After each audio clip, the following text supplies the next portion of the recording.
харгалалт гэдгийг үүсгэж байгаа зөвхөн дотоод шалтгаан буюу удам зүйн талаас шалтгааллах 20 гаруй генийг бид нар мэдчихэв. Цаашаа хідэж байгааг бүү мэд. Гадаад шалтгаан гэдэг тэгэхээр нөгөө би хүний удирдах болохгүй шалтгаанууд байгаад. За одоо хамгийн энгийн жишээ манад хамгийн илбэг байдаг зүйл нь стресс. Стресс яагаад тархалтаа шууд хамааралтай вэ гэхээр стрессийн орчинд байнга байдаг хүмүүст кортизол даврын илүүдэл бий болдог.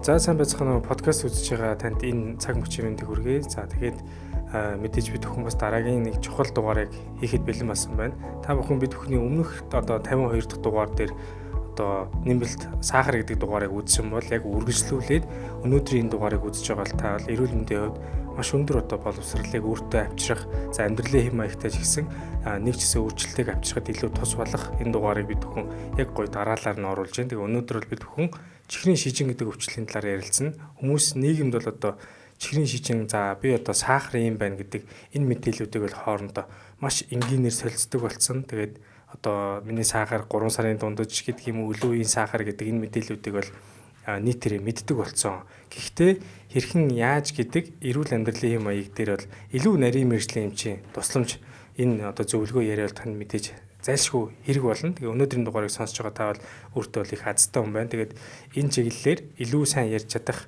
одоо зочин багшигаа би бас зочин амартай урьсан байгаа. Тэгээ өнөөдрийн зочин бол анагаах ухааны доктор, дэд профессор, доторийн тэргүүлэх зэрэгтэй дотоод шүүрлийн эмч Баясгалан багш маань хүрэлцэн ирсэн байна. Танд энэ өдрийн мэндийг хүргэе. Өдрийн мэнд. За Баясгалан багшийн тантай бол ярилцъя гэж бол нэлийн гоё тийм хүлээлттэй байна миний хувьд бол. Тэгээд хүмүүсийн хувьд ч гэсэн одоо яг дотоод шүүрлийн биш хүмүүс ч гэсэн яг хитрхи юм сахар дотоод шүүрлийг бас яриад байгаа. Хитрхи бас яг хоол унд руу ороод яриад байгаа энэ зүйлүүд их байгаа. Тэгээ таны хувьд ч гэсэн өмнө миний санаж байгаагаар синийг телевизэн дээр их гоё нэг одоо ярьсан энэ тайлбар бичлэг байдаг. Би тэрийг ч гэсэн хаяа айгуу гоё бүтнээр нь ингээд сонсохоор айгуу гоё хичээл сонсож байгаа юм шиг. Тэгээд жирийн хүн сонссон ч гэсэн их гоё ойлгомжтой тайлбарлаж байгаа ийм зүйлүүд над руу хүмүүс айгуух бичсэн. Тэгээд таныг гэсэн зочноор ураад өгөөч гэдэг санал хүсэлт хийрсэн. Тэгэхээр их гоё ойлгомжтой хэрнээ. Их тийм одоо хүндээ эвлэгхэн хитрхийг нарийн мэргэжлийн үг хэллэх хоёул өнөдөр айлах хэрэглэхгүйгээр тийм мэдээлэл хоёул өгье гэж бодож байна. Тэгэхээр ерөнхийдөө чихрийн шижин гэдэг энэ өвчин байгаад байгаа тийм. Тэгэхээр энэ өвчин бол ерөнхийдөө яг ямар өвчин? Дотроо ерөнхийдөө хүмүүсийн нийтлэг мэдхээр нэгдүгээр хэлбэрийн чихрийн шижин, хоёрдугаар хэлбэрийн хэв шинжийн чихрийн шижин гэдэг ингээд яриад байгаа. Тэгвэл та энийг маш энгийн бөгөөд одоо ойлгомжтойгоор бас тайлбарлаж хэлж өгөөч. За баярлалаа нэгдүгээр подкастоо өрсөн явдалд бид нар ч одоо хизээс эхлээд товлоод явлаа тийм нэлийн бас удчих шиг боллоо.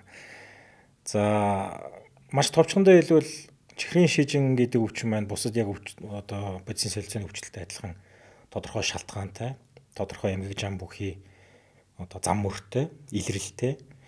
За нэгэнд шалтгаан илрэл нь тодорхой байгаа учраас тодорхой эмчилгээний арга зүйтэй ийм эмгэг байна.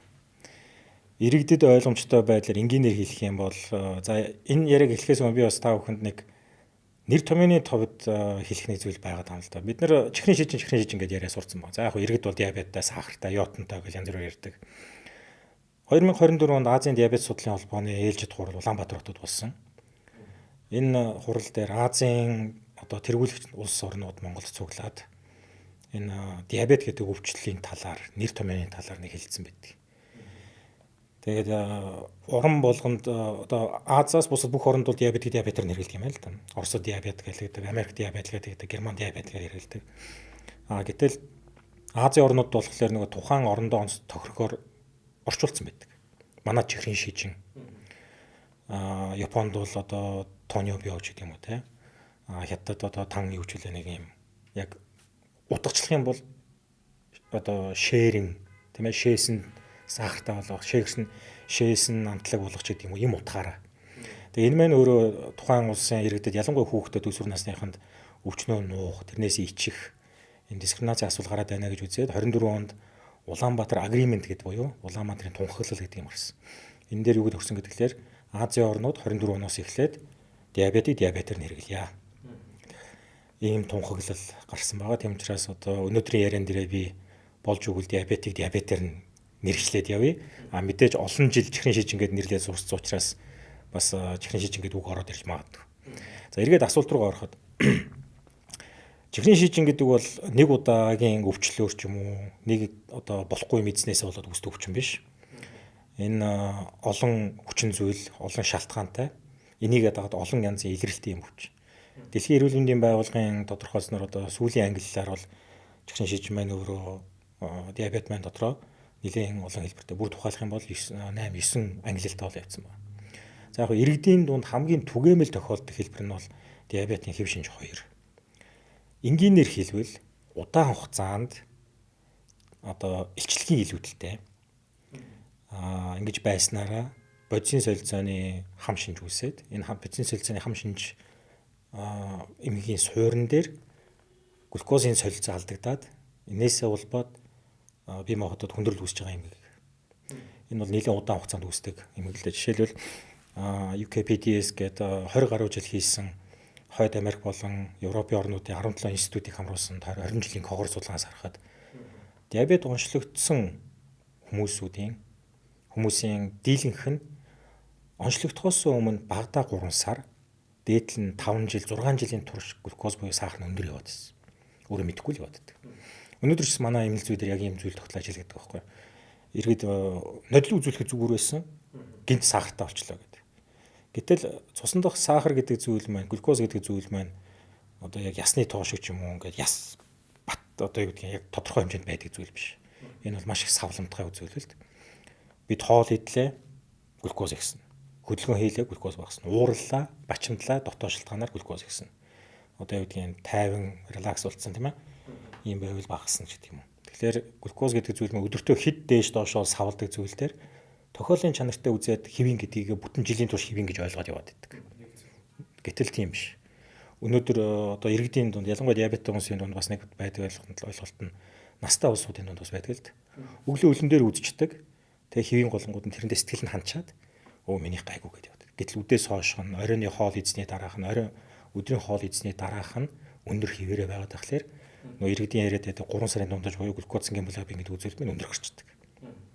Тэгэнгүүт лабораторид итгэдэг. Яг тэгвэл тэр хүн өөрөө нүдээр харсан шүү дээ. Өглөө үзсэн чинь 6-тай байсан. Минийх 8 гарах ёсгүй. Ингээ өөртөө итгэцсэн.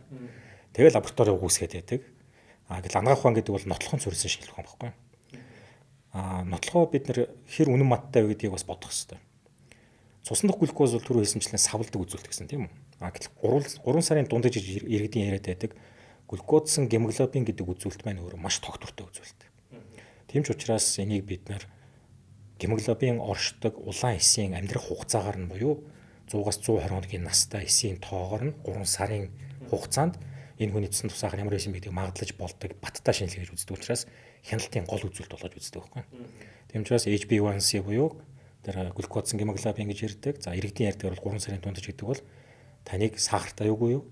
Сахарын хяналт сайн байна уугүй гэдгийг эмчит чинь юунаас ч нуухгүй хэлээд өгдөг том үзүүлэлт байна.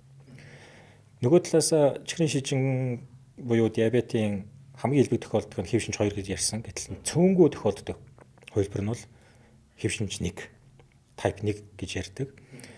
Түрүүн хэлсэнчлэн өвчин болгон өөрийн гэсэн эмгэг жамтай, өөрийн гэсэн ил зам мөртэй гэдэг. Хэв шинж 2 нь бол ихвчлэн бодисын солилцооны хямралаас метаболик синдром гэж ярьдаг. Бодисын солилцооны хам шинж тархалт, инсулины дүржрлийн шалтгаантай байдаг бол хэв шинж 1 гэдэг маань аутоиммуны шалтгаантай. Аутоиммуны шалтгаан гэдэг нь юу гэсэн үг гэхээр таны дархлааны эсүүд өөрийн эзэн эсээ гадны мэтээр таньж довтолж тэрний хэвийн үйл ажиллагааг алдагдуулахыг хэлж байгаа. Ургийн хөгжлийнх нь аваад үзэх юм бол дархлаа тогтолцоо маань ургийн одоо 5 6 дахь 7 хоногоос бүрэлдэн бий болдог. Гэтэл одоо ангаахын одоо эрүүл мэндийн суурь мэдлэгтэй улсуудын хувьд бол ойлгож байгаа. Ураг бүрэлдэнэ гэдэг чинь өөрөө тэр одоо тодорхой хэсэг нь ихэс болоо тодорхой хэсэг нь одоо ирээд ирэхтэн болоо тодорхой хэсэг нь цус дотоод ирэхтэн болоод ингээд явдаг. Тэгэхээр 5-7 хоногийн турш хөгжсөн байсан тэр эд эсүүдээ дархлаа тогтолцоо маань нөхөж таних хэрэгтэй болдог. Ингэж нөхөж таних явцдаа алдаа гарсантай холбоотойгоор өөрийн эзэн эсүүдээ гадны мэтээр хань таниад ингээд энэ эсийг довтолдог. Энэ шалтгаанаар үүссэн олон үүсдэг олон өвчний нэг нь хэв шинж 1. Диабет хэв шинж 1 бол нэгэнт дархлаа тогтолцоо өөрийн эзэн эсээ буруу таньсантай холбоотой байдаг учраас хүүхдэд илүүтэй тохиолддог. Яг тэгвэл хүүхдийн дархлаа тогтолцоо маань төрснөөсөө эхлээд эхийн умаагаас гараад гадаад орчинд орсон мөчөөсөө эхлээд хэдэн мянган эмгэг төрөгчийн дунд оршно. Тийм ч учраас асаргаа арчилгаа сайтай хүүхдүүд бол өвтөн баг байдаг. Гэхдээ ямар нэгэн байдлаар өвддөг. Ханаа төрөхгүйгээр насан туршдаа амьдрсан хүн гэж байхгүй шүү дээ. Адаглаад ханаа том хүүхрэн тийм ээ. За тэгэл хүүхдэд илбэгдэх болдог одоо салхин цэцэг, улаан бурхан, улаанууд гэх мэтлэн вирус талбар юмнууд, ротавирус, ам гаргал амны өвчин гэх мэтлэн маш олон эмгэг төрөгчийн өмнө дархлаа тогтсон маань зогсох хэрэгтэй байтал тэр дархлаа тогтолцоо гадны биетийг таньчаад тэрнтэй төстэй уураг ялгаруулдаг өөрийн эзэсээ андуурч очиж устгаад байдаг учраас дархлаа тогтолцоо хямрах тоолн тухайн хүний бие махбод маань өөрийн хэвийн ажиллах ёстой эдээсээ алдсаар байгаад одоо эмэл зүйд хэлээдэг асуудал байхгүй. Тэгэхээр хэв шинж нэг гэдэг бол яг энэ механизмаар яваад үзэхлээр ихэвчлэн 10-аас 15 насныханд хамгийн илбэг тохиолддог. За яагаад ийм том 5 жилийн диапазон хэлээд байгаа гэхээр тухайн хүүхэд бага наснаас хэрэг өвчин ороод байсан гэдгээс хамаардаг. Багасаа хөвч ороод байвал өвчин эрт илэрнэ. 8-тай, 9-тай, 10-тай илэрнэ. Аав ээжийнх нь асаргаа арчилгаа сайн байгаад хүүхэд ч гэсэн өөрөө эрүүл амьдралын хэв маяг бүхий гэр бүлд өсчихсэн бол тодорхой хугацаанд хойш заримдаа бүр 20-25 насны ч анх илэрч болдог хэв шинжнэг нь. Тэгэхээр эрт орой хизээ нэгэн цагт таны нойр булчирхай өөрийнхөө дархлааны эсүүдтэй гэмтсээр байгаад дахиад цаашаа дийлхэ байсан. Одоо төвчээр уц тасарлаа гэдэг тэр мөч дээрээ сая тусанд сахар ихсэж эмэлзүүдэр илэрдэг байхгүй. Судалгааны сарахад нойр булчирхайн бета-эсийн одоо лангаргаан сарал гэж байдаг. Нойр булчирхайн дотоод шүрлийн хэсгээс энэс яг инсулин ялгаруулдаг бета-эсийнхаа нийт бета-эсийн тоогоор наваад үзвэл 80-аас 85%-ийг нь алдаж байж сая цуснд сахар илэрдэг. Тэгэхээр бие махбод маань 100% байсан юм а 85%-ийг нь алдтлаа твцсэн байна шүү дээ. Дархлаа тогтолцоонд твчээл тэр хоорондоо глюкозын сахарын зохицуулга хэвийн хадгалаа л яваад байсан. Тийм ч учраас өвчлөл маань тодорхой хугацааны хожуу илэрдэг. Олон дахин ойр ойрхон өвдөд идэх хүүхэд бол 85% маш богино хугацаанд зарцуулна. Одоо алдчихна. Дархлаа хямрал нь бага байдаг бол идүү удаан хугацаанд хадгалдаг шалтгаан эрдүүл байна. Тийм ч учраас бид нар хэв шинжнийг бол ихвчлэн цочмог өвчний маягаар хүлээж авдаг. Гинт илэрдэг гэдэг утгаараа. Гэтэ эмгэг зам нь бол гинт хвшилтэй. Архаг чихрийн шижин хэв шинж хоёрыг бол диабет хэв шинж хоёрыг бол архаг өвчний гэдэг байдлаар авч үздэг. Яг өвчнийх нь хувьд аваад үзвэл чихрийн шижин маань уг нь бол харьцангуй гайгүй. Бүрэн хянж болдог өвчин байхгүй. 2010 он Дэлхийн эрүүл мэндийн байгууллага чихрийн шижин буюу диабет хэв шинж хоёрыг бүрэн урьдчилан сэргийлэх боломжтой өвчин гэж зарлалцсан. Яг тэрний өмнө буюу 2008 онд чихрийн шижингийн бүх төрлийн хүндрэлүүдээс 100% сэргийлэх боломжтой гэж зарласан. Үнэхээр боломжтой. Хэв шинж нэгийг бол эрт орой хязгаар нэгэн цагт илрүүлнэ. Гэхдээ хэв шинж нэгийг шалтгаалсан хүндрэлийг 100% сэргийлэх боломжтой гэж үздэг. Өвчин бол илэрхийн үед илэрнэ. Нөгөө дархлаа тогтолцоог бид нар удирдах чадахгүй шүү дээ. Тэр утгаараа өвчин илэрсэн ч гэсэн хүндрэл үүсэхгүй байх нөхцөл бидэнд байгаа. Бидэнд гэдэг нь амгаах ухаанд. Тэгэхээр энэ дээр эрүүл мэндийн боловсрал буюу иргэдийн маань өөрсдийн биетэй хандлага тэгээд дээр нэмэгдээ цаг тухайд нөхцүүлж байгаа тэр урьдчилан сэргийлэх үзлэг, эрт илрүүлэг энэ юм маань тухайн хүнд диабетийн хүндрэл үүсэхгүй юу, үүсэх үү гэдгийг тогтоох асуудал. Яагаад би энийг ярьдаг юм гэхээр ангаах ухаан бол өдрөөс өдөрт өөрчлөгдөж байгаа, шинжлэгдэж байгаа. Бидний өмнө нь чаддгүй байсан юм өнөөдөр чаддаг болоод байна. Энэ утгаараа хүндрэлийг бол бид нар тасан зогсоох боломж нь байгаад байна. Нэгэнд үүссэн хүндрэлийг эргэж одоо буцаадаг юм алгаа. Ухаан нас бие бүгдсэн хүнийг эргээд хүүхэд болгож чаддгүйтэй адилхан чихрийн шижингийн шалтгаантай хүндрэл үүссэн бол тэр үед нь зогсоож чадна уу гэхээс биш эргээд сайжруулах, эргээд хэвийн болох боломж алга байна л да. Тэр утгаараа бол бид нэр эрт илрүүлэх гэдэг асуудлыг номер 1 тавиад идэг. Энэ ч утгаараа нийгмийн эрүүл мэнд болон одоо манай дотоод шүүрлийн салбарынхны гол явардаг юм нь аль болох хүмүүс эрт илрүүл. Эрт илрүүлж чадах юм бол бид нар хүндрэлийг зогсоож чадна. Мэдээж илрүүлэн гэдэг чинь тэр үндэ зөвлөгөө өгнө, онцлогоо өгнө, эмчилгээг зааж өгнө. Тэгээд хүндрлийн эрт илрүүлэх асуудлыг яригдана. Чихрийн шижингийн бусад хэлбэрүүд байгаа юм л да. Жишээлбэл жирэмсний үеийн чихрийн шижин. Зарим эмэгтэйчүүдэд жирэмсэн байхтай холбоотойгоор жирэмслэл гэдэг маань нэг өсөндөө тухайн эмэгтэй биед гадны биед ургаад байгаа байхгүй бий болоод байгаа. Нэг нь гадны биед бий болж байгаа учраас түүний эсрэг эхийн өөрийн дархлаа довтлно. Гэтэ тэрийг зогсоогоод байгаа нь бас нэг дархлааны хамгаалах хурлын явагдаад байна шүү дээ. Энэ зохицуулга алдагдсантай холбоотойгоор яг жирэмсэн байх үедээ цуснах сахар нь ихсээд байдаг. Ялангуяа жирэмсний 2 дахь хагасаас буюу жирэмсний 24-28 дахь 7 хоногоос эхлээд цуснах глюкоз хэмжээ маш их хэмжээ болоод ирдэг. Энэний сөрөг дагавар нь юу ах вэ гэхээр ураг хэд томрох гээд байдаг. Саяхандаа манай хаанч үлээд 5 кг жинтэй хүүхд төрлөө л гээд хүмүүс оостоо авраг ир байна, баатар болно нэнэтрэ гэл. Би бол дотор айж байгаа. энэ хүүхэд диабеттэй ээжээс төрсэн юм байна да. Энэ хүүхэд том болоод өөрөө диабеттэй болох эрсдэлтэй байна. Би нэг мэрэгжлийн талаас хараад байгаа байхгүй. Тэгэхээр хэрвээ тухайн ээжийн жирэмслэлтийн түүхэнд өмнөх төрөлт нь 4 кг хугацаанд шүү. Тээлтийн хугацаанд мөртлөө 4 кг түүнээс дээш жинтэй хүүхэд төрүүлж исэн гэж байгаа бол өрхийн эмчнэр болон эмэгтэйчүүдийн эмчнэр дотор эмчнэр маань юу гэж бодох ёстой вэ гэхээр энэ хүн жирэмсэн байхдаа сахар нэхсдэг байсан юм байна. Яагаад энийг анхаарах ёстой вэ гэхээр жирэмсний жигшин шижинтэй байсан эмэгтэйчүүдийн 50-аас доошгүй хувь гэж байгаа шүү. 50-аас доошгүй хувь нь төрснөөс хойш биеийн жингээ зохицуулж чадахгүй бол өөрөлдвөл хэвийн жинд орж чадахгүй бол чихрийн шижин буюу диабет, хэв шинж хоёр үргэлжлэл явчихдаг. Инсулин дүүжрэл тархалтын шалтгаан хэвээр яваад байдаг учраас.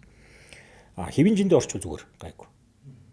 Тийм болохоор бид нар жирэмслэлтийн үед жирэмсний чихрийн шижингээс сэргийлэх гол юм нь бол нөгөө жирэмсний үеийн тархалтыг бий болгох асуудлыг яриад байгаа юм л да. Харамсалтай нь жирэмсэн болохоос өмнө биеийн жингийн илүүдэлтэй тархалтай бодисын сэлзэн хам шинжтэй байсан улсууд маань жирэмсэн болсноос хойш энэ бүр нэмждэг. Одоо бидний эргэн тойрны амьдрал зөндөө шүү дээ.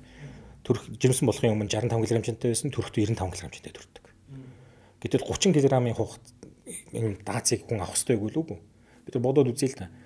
Ураг дунджаар за 3.5 кг гэж бодъё.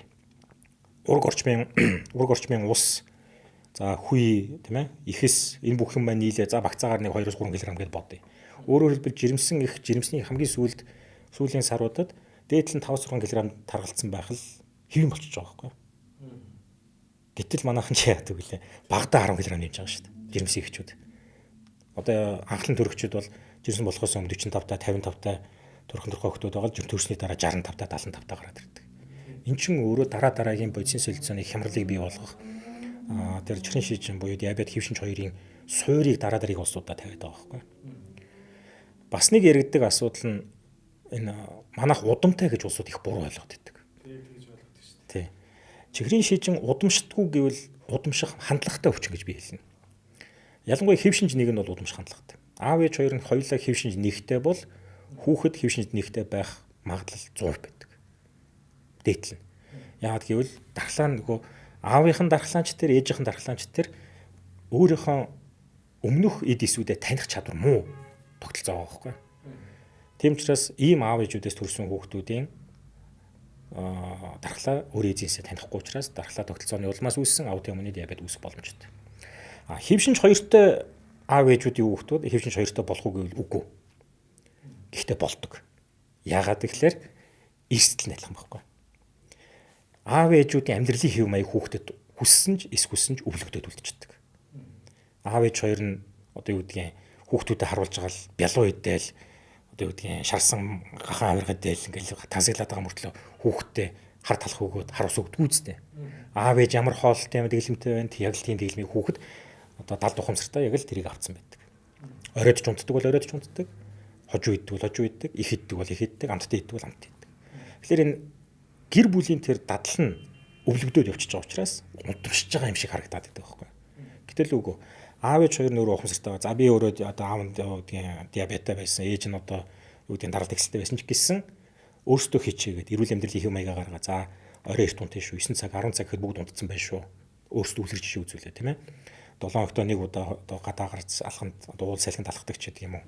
Эрүүл одоо хоолтын дэглэмийг барьдаг ч гэдэг юм. Эрүүл хоол гэдэг нь бас хашлтанд шүү. Өөрсдөө тохирсон хоолтын тэр дэглэм сахихыг хичээдэг. Хүүхдтэй өөрсдөө үлгэр жишээ үзүүлдэг хүмүүс бол тийм болдог. Тийм болохоор чихрийн шижин удамшдаггүй гэвэл би хашлтан дотор хандлагатай гэж хэлэх байхгүй. Удамших хандлагатай хүч. Бусад тохиолдлууд бий. Жишээлбэл манад бас нэлээд тохиолдог асуудал нь нөгөө эмийн шалтгаантай, архины шалтгаантай нойр булчирхайн гэмтлээс үүссэн чихрийн шиж, диабет. Нэгэнт нойр булчирхай буюу тэр инсулин ялруулдаг эрхтэн маань гэмтчих юм бол тэгэл диабет болох нь ойлгомжтой болчихно. Яг хуу нийт диабетийн тохиолдол аваад үзэх юм бол энэ жоохон бага хувь эзэлдэг учраас баг байхгүй мэт бодоод байдаг. Гэтэл яг эмнэлэг зүйдээр ажиллаж байгаа эмчнэрт бол энэ бас цөөнгүй тохиолддог. Ялангуяа одоо энэ удахгүй наадам бид нар болно. Манайхан ч тэгэл хүтэн одоо согтууруулхундаа тэгэл өөхтөстэй хоол замраагүй зөгцсөн шүү дээ. Тэгэл нойр булчирхайн зочим үүрүүсэл бий болно. Нойр булчирхайн зочим үүрүүсэл дамжраа явчих юм бол инсулин ялруулах чадамжгүй болоо тэгээ сахар болоо явчихдаг. Иймэрхүү асуудлууд гарч ирнэ. За мөн дараагийн бас нэг шалтгаан яах вэ гэхээр одоо химийн хордлогод. За энэ бол манай нөхцөлд харьцангуй бага байдаг. Гэхдээ Одоо сүүлийн үед янз бүрийн тарилгууд тийм ээ эрүүл амьдралын хэм маяг заасан амьдралын одоо хэвшилтэнд үл тохирсон тийм дадлуудыг санал болгодог ч гэдэг юм уу. Эсвэл эмнэлгийн хэрэг одоо эмийн бүтээгдэхүүнийг санал болгох замаар нойр улчирхай дээр асрах ачаал өгдөг. Энэ хэрээрээ нойр улчирхай гэмтдэг асуудлууд цөмөг тохиолдод байгаа. Тэгэхээр химийн бодисын хордлого энэ юм байна. Бас нойр улчирхай гэмтэх боломжтой гэдгийг бодолцох хэрэгтэй байна. Бусдаар бодоод үзэх юм бол чихрийн шижин гэдэг бол харьцангуйгаар нэлээд илбэгшиж байгаа шалтгаан нь бидний амьдралын хэм маягийн өөрчлөлтөд байгаа л хамаагүй учраас байна. Одоо энэ өнөөдрийн хотыг харахад хөдөлгөөний хомсдол ямар байгаа вэ тийм ээ? Эрүүл агаарын асуудал хэр байна тийм ээ? Хүнс дэжилийн байдал ямар байна? Энэ бусад нийгэмдэр адилхан л явагдаад явж байсан юм. Тэгэхээр одоо юу гэдэг нь бодлогоор энэ эрсдэл хүчин зүйлүүдийг бид нар үүсгэж, сэргийлгэж, багасгаж чадах юм бол энэ өвчл аяндаа багасах боломжтой. Хүмүүс яриад байдаг л да энэ 1990-ад оноос хойш чихрийн шиж үүсцэн гэд. Бас тийм биш. Яг уу Монгол улсад орчин цагийн анагаахын үүсээд одоо 100 гаруй жил болж байгаа. Бид нар улсын төв архив дээр тооцоо одоо шүүлт хийгээд үзэхэд 1950 оны үед улсын төв больницт буюу нэгдүгээр эмнэлгийн доторын тасагт диабет гэдэг онцтой нэг хүн байсан. Нэг хүн байсан. Одоо хэвтийн эмчлээс өвчний түүх дотроос шүү дээ. Бид нэг хүнийг түүх олсон. Гэтэл 60 оноос эхлээд энэ маань бол нэмэгдээд эхэлсэн байгаа. Гэхдээ 80-ад оныг дуустал харьцангуй цөөхөн байсан. Манай Ахмад эмч нар багш нар хэлдэг л дээ. 80-ад оны үед 70-ад оны үед одоо анагаахын оюутнуудад диабеттэй хүн үзүүлэх гэж цөөн байдаг бүртгэлтэй тэр улсууд байгууллага руу нэгдүгээр эмнэлгээс хүсэлт явуулаад эмнэлгээс машин явуулж тэр хүнийг ажлаас нь авчираад бүтэн өдөр оюутнуудаа тэр хүнийг үзүүлэх гэж авчирдаг байсан.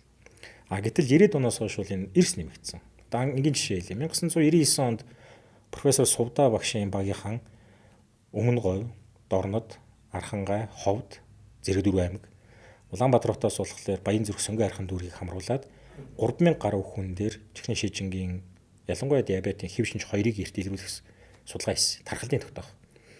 Тэгэхэд насанд хүрсэн хүн амын 3.1% чихрийн шижинтэй байсан. Тухайн үеийн хүн амын тоонд нь харьцуулаад бодох юм бол энэ маань улсын хэмжээнд диабеттэй байж болзошгүй насанд хүрсэн 30,000 гаруй хүн байх ёстой байсан. 1999 оны судалгаа шүү дээ. Гэтэл 2000 оны эрүүл мэндийн одоо статистикаас үзэхэд улсын хэмжээнд диабеттэй гэж бүртгэгдсэн хүний тооны 2300 байсан. 2300 2400. Өөрөөр хэлбэл 30,000 гаруй байх боломжтой гэсэн тоо статистика гараад байхад яг бодит бүртгэлтэй нь 3000 ч хүрэхгүй байгаа шүү дээ. 10% ч хүрэхгүй шүү дээ. Энэ юу хэлж байгаа гэхээр чихрийн шижин маань өөрөө харьцангуй далд явцтай. Тэрийг мэддэггүй, илрүүлдэггүй, дандаа хүндрэлээр нь оншилдог юм байна л гэж хэлсэн үг. Өнөөдрийг хүртэл чихрийн шижингийн өвчлөл их бага гараад байдгийн шалтгаан нь нас баралт болон өвчлөлийг дандаа хүндрэлээр нь бүтгээд байдаг юм байхгүй. Чихрийн шижингийн зүрх гаралтай зүрхний одоо шигдээс болонгууд зүрхний өвчлөл гэж оруулчихдаг. Чихрийн шижингийн гаралтай бөөрийн хүндрэл болонгууд бөөрийн өвчлөлгээ бөөрөл нь оруулчихдаг. Дандаа хүндрэл рүү яваад байдаг. Гэтэл яг өвчлөл рүү оруулдаг. Энийгээ дага бодоод үзэхлээр тухайн үед байхгүй юм шиг. Статистик багд үзвэл Монгол улсад чихрийн шижин баг байхгүй ч байсан юм шиг. Одоо эмч бид нар их муу ажилласан учраас гинт ихсэн юм шиг ингэж буруу ойлголт өгөөд байгаа байхгүй. Тэгээд манай Монголын диабетийн холбоо Алтан цагаан профессор эднэртэй манай багийнхан нэлээд ярилцж хагаад яг үндсэн өвчний статистикээр оруулъя. Чихрийн шижингийн шалтгаантай шигдээс усан бол чихрийн шижин гэдэг оншийг заавал оруулъя статистик дээр. Инээсээ болсон уу 2000-ад оноос 2000 ялангуяа 2005 6 оноос эхлээд чихрийн шижингийн тоо тохиолдол улс хэмжээнд нэмэгдээд гисэн. Тэнгүүч нөгөө тэрийг мэддэг ус одоо тоо хараад нэг тодорхой хэмжээний юм харддаг ус учраас амар ихсэн байж тээ гэж бас буруу ойлголт өгöd байгаа байхгүй. Гинт ихсэн юм шиг. Ихсний өдөө ихсэн үү? Ихсэн. Гэхдээ гинт ихсэг байхгүй. Аажим 100% ихсэн. Бид нар 20 жилийн дараа Сувда багшийн яг аргачлалаар 2019 онд Дээрх Дөрвөн аймаг, Архангай, Дорнод, Ховд, Өмнөговь, за тэгээ Улаанбаатар хотоос Сонгон архин Баянзүрх дүүргийн хүн амаас хамруулад 6000 гаруй хүнийг хамруулад дахиад судалгаа хийгээд үзэхэд 99 онд 3.1 байсан хувь маань 2019 онд 10% болоод өссөн байсан. Өөрөөр хэлбэл 20 жилийн хугацаанд Монгол улсад чихрийн шижин тэр дундаа хэв шинж 2 нь 3 дахин өссөн гэдэг юм судалгаа гарч байгаа. 20 жилийн хугацаанд. Тэрс гинт биш шүү. Олон улсын тенденц буюу хандлага нь бас яг юм. Хөгжиж байгаа оронд хүн амын 10-аас 13% нь диабеттай байх боломжтой. Манайд 10% юм байна. Тэгэхээр ерөнхийдөө яг олон улсын дундчтай адилхан гараад байгаа байхгүй юу? Олон улсын дундч гэдэг нь зөвхөн ядуу бүрийн орныг бид нар аваагүй шүү дээ. Өндөр хөгжилтэй болон бусад бүх орнуудаа. За бидний улс орны жишээгээ авдаг гол юм бол Дэлхийн эрүүл мэндийн байгууллага, за чихрийн шижингийн олон улсын холбоо, диабетийн олон улсын холбооны бүсчлэлээр бид номхон лам баруун эргийн бүсийн орнуудтай өөрсдийгөө харьцуулж үздэг. Яг тэгвэл ДНБ англиар Монгол улс маань Western Pacific Region буюу номхон лам баруун эргийн бүсд оршдог. Эдгээр Азийн орнууд гэдэг утгаараа. Тэгэхээр манайхтай ижил нөхцөлтэй Казахстан, одоо юу гэдгийг Төв Азийн нутгууд, за хил салгаа Хятад, за тэгээ манайхны их орцчдаг Солонгос, Япон, Вьетнам, Мянмар, Малайз зэрэг орнуудтай харьцуулаад үзэхэд манайх ер нь дундчтай л адилхан яваад байгаа. Тэгэхээр Монгол улс бусдаасаа тасархаа амар их диабет ихсэн юм байхгүй, бас бага юм байхгүй, дундчлаа л яваад байгаа. Бага мэд байдаг нь байсан нөгөө статистика буруу мэдээлдэг байсан хамааралтай гэж би хувьтай болдог гэж үзээд байгаа. Гинт ихсэн юм шиг санагдаад байгаа нь иргэд нөгөө анхаарал тавьж эхэлсэнтэй холбоотой. Тэгэхээр диабет байсан уу? Байсан. Нэмэгдэх магадлалтай, магадлалтай, бүр тийм эрсдэлтэй. Сэргийлж болох уу? Болно. Ийм л өвч. Тэгэхээр та эхний хэсэг дээр яг миний асуучихсан яг асуултууд дээр айгүй гой хариултыг өгчлөө л дөө. Яг одоо эмчнэр ч гэсэн өөрсдөө яг энэ дотоод хүрлийн эмчил биш бол яг энэ гинт ихсээд байгаа юм шиг л ойлголт байгаад байгаа бол яг энэ бол би ч гэсэн айгүй гоё ойлголтыг авлаа л да. Одоо хүнд хэлсэн ч гэсэн айгүй гоё нэг цогц ойлголтыг авлаа. Тэгэхээр таргалалт та олон шалтгааныг ярьлаа. Тэр дундаа чихрийн хэв шинж 2 гэдэг энэ амьдралын маяг буруутай. Одоо та сая хэлж төвжирлэх байна. Бид нэр гараал машин сууж, лифтэнд сууж, ерөөсөө нэг яваад байгаа энэ зүйл бол яг сүүлд марафонч гэдэг юм уу алхдаг энэ хүмүүс нэмэгдээд энэ бол мэдээж сайн. Гэхдээ нийтлэг хөдөлгөөний дутагдал байна уугүй бол байсаар л. Тэгэхээр таргалтай холбоотой асуу гэж бодоод байна. Ер нь эмч хүн ингээд эмч ч юм уу одоо хин нэгэн хараад жоохон жингийлүүдэлтэй хүн байхад юм бол чи сахартай баха чи баг үзүүлсэн дээр гэдэг энэ зүйлийг хин нэгэндээ бол заавал хэлээд байгаа. Яг нөгөө таны сая хэлдгээр мэдээлэл та бүхний мэдээлэл ч гэсэн хүмүүст их сайн хүрж байгаа учраас нөгөө нэг жингийн илүүдэл гэдэг зүйл бол чихрийн шижин гэдэг өвчлөлийн бас үүсэх энэ зүйлүүд рүү нэлээ орж байгаа гэдгийг хүмүүс ойлгож аваад байна. Тэгвэл энэ дээр бас нэг ойлголтыг би та салгаж өгөөсэй гэж бодож байна. Жингийн илүүдэлтэй хүн болгон чихрийн шижинтэй юу эсвэл энэ зүгээр нөгөө эрсдэл нь байгаад байгаа юм уу? Энийг юу яаж ялах юм? Таргалалт өөрөө чихрийн хэв шинж 2 өвчнөд юу яаж хэрхэн нөлөөлөд байгаа юм бэ гэдгийг асуумаар. Анагаа ухаан бол нотлохонд суурилсан шинжилгээ ухаан гэж би хэлсэн тийм үү? Ялч байхгүй судалгаанаас харахад чихрийн шижин диабет гэж яриг төгсөн шүү дээ. Диабет хэв шинж 2-той хүмүүсүүдийг судлаад үзэхлээр 90-95% дандаа биеийн жингийлүүлэлт таргалтай байдаг. Гэтэл таргалтай хүн болгон диабет болж байгааг үгүй. Эргээд тоо баримт руу оръё. Дэлхийн хэмжээнд 1.5 тэрбум хүн диабеттай байхад 2015 онд таргалтай байхад 2015 онд 400 орчим сая хүн чихрийн шижинтэй байсан. Өөрөөр хэлбэл бараг 3.1, 4.1 нь таргалтай 4.1 нь чихрийн шижинтэй байх нөхцөл болчиход байгаа байхгүй. Таргалалт болгон чихрийн шижин рүү хүргэдэггүй гэвэл бас асуултын тэмдэгтэй. Болно. Гэхдээ бүгд биш. Энийг яагаад тайлбарлах уу гэхээр эргээл дахиад нэг амьдралын хэв маяг, эрсдэл, стресс, олон хүчин зүйлийг ярих болчиход байдаг учраас энгийнээр хэлбэл тухайн хүний таргалалт гэдэг зүйлийн шалтгаанаас хамаардаг байхгүй. Таргалалт гэдэг нь зөвхөн их эзнээсээ болдог зүйл биш. Хүмүүс тэгж ойлгоод байдаг байхгүй.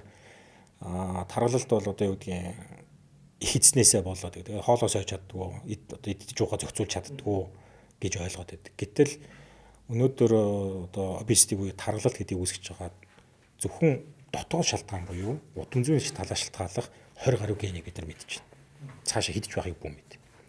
Гадаад шалтгаан гэдэг нь нөгөө би хүний удирдах болохгүй шалтгаанууд байгаад байна. За одоо хамгийн энгийн жишээ манад хамгийн илбэг байдаг зүйл нь стресс. Стресс яагаад таргалтай шууд хамааралтай вэ гэхээр стрессийн орчинд байнга байдаг хүмүүст кортизол дааврын илүүдэл бий болдог. Кортизол даавар маань өөрөө физиологийн үүрэг нь өөхний зохицуултыг хариуцж байдаг. Тодорхой хэмжээнд.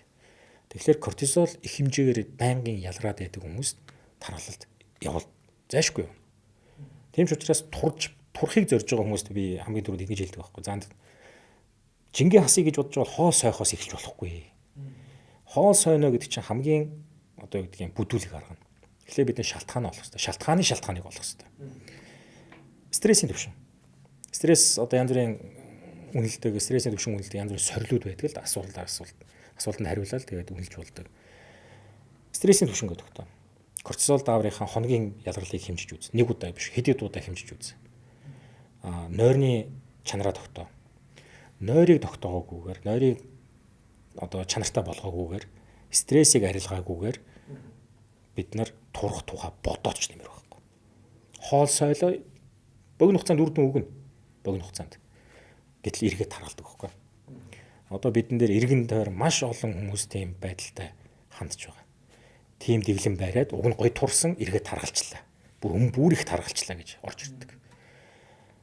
Яг энэтэй адилхан асуудал маань зөвхөн дотоод шүүрлийн асуудал гэж биш бусад өвчлөлөөр гэсэн гардаг л да. Тэгэхээр энэ дээр бид нар нөгөө шалтгаанаа зөв олоогүйгээс болоод зөвхөн өнгөц юм дээр нь хандаад хуурдцсан гэсэн үг байхгүй нэгсэндээ.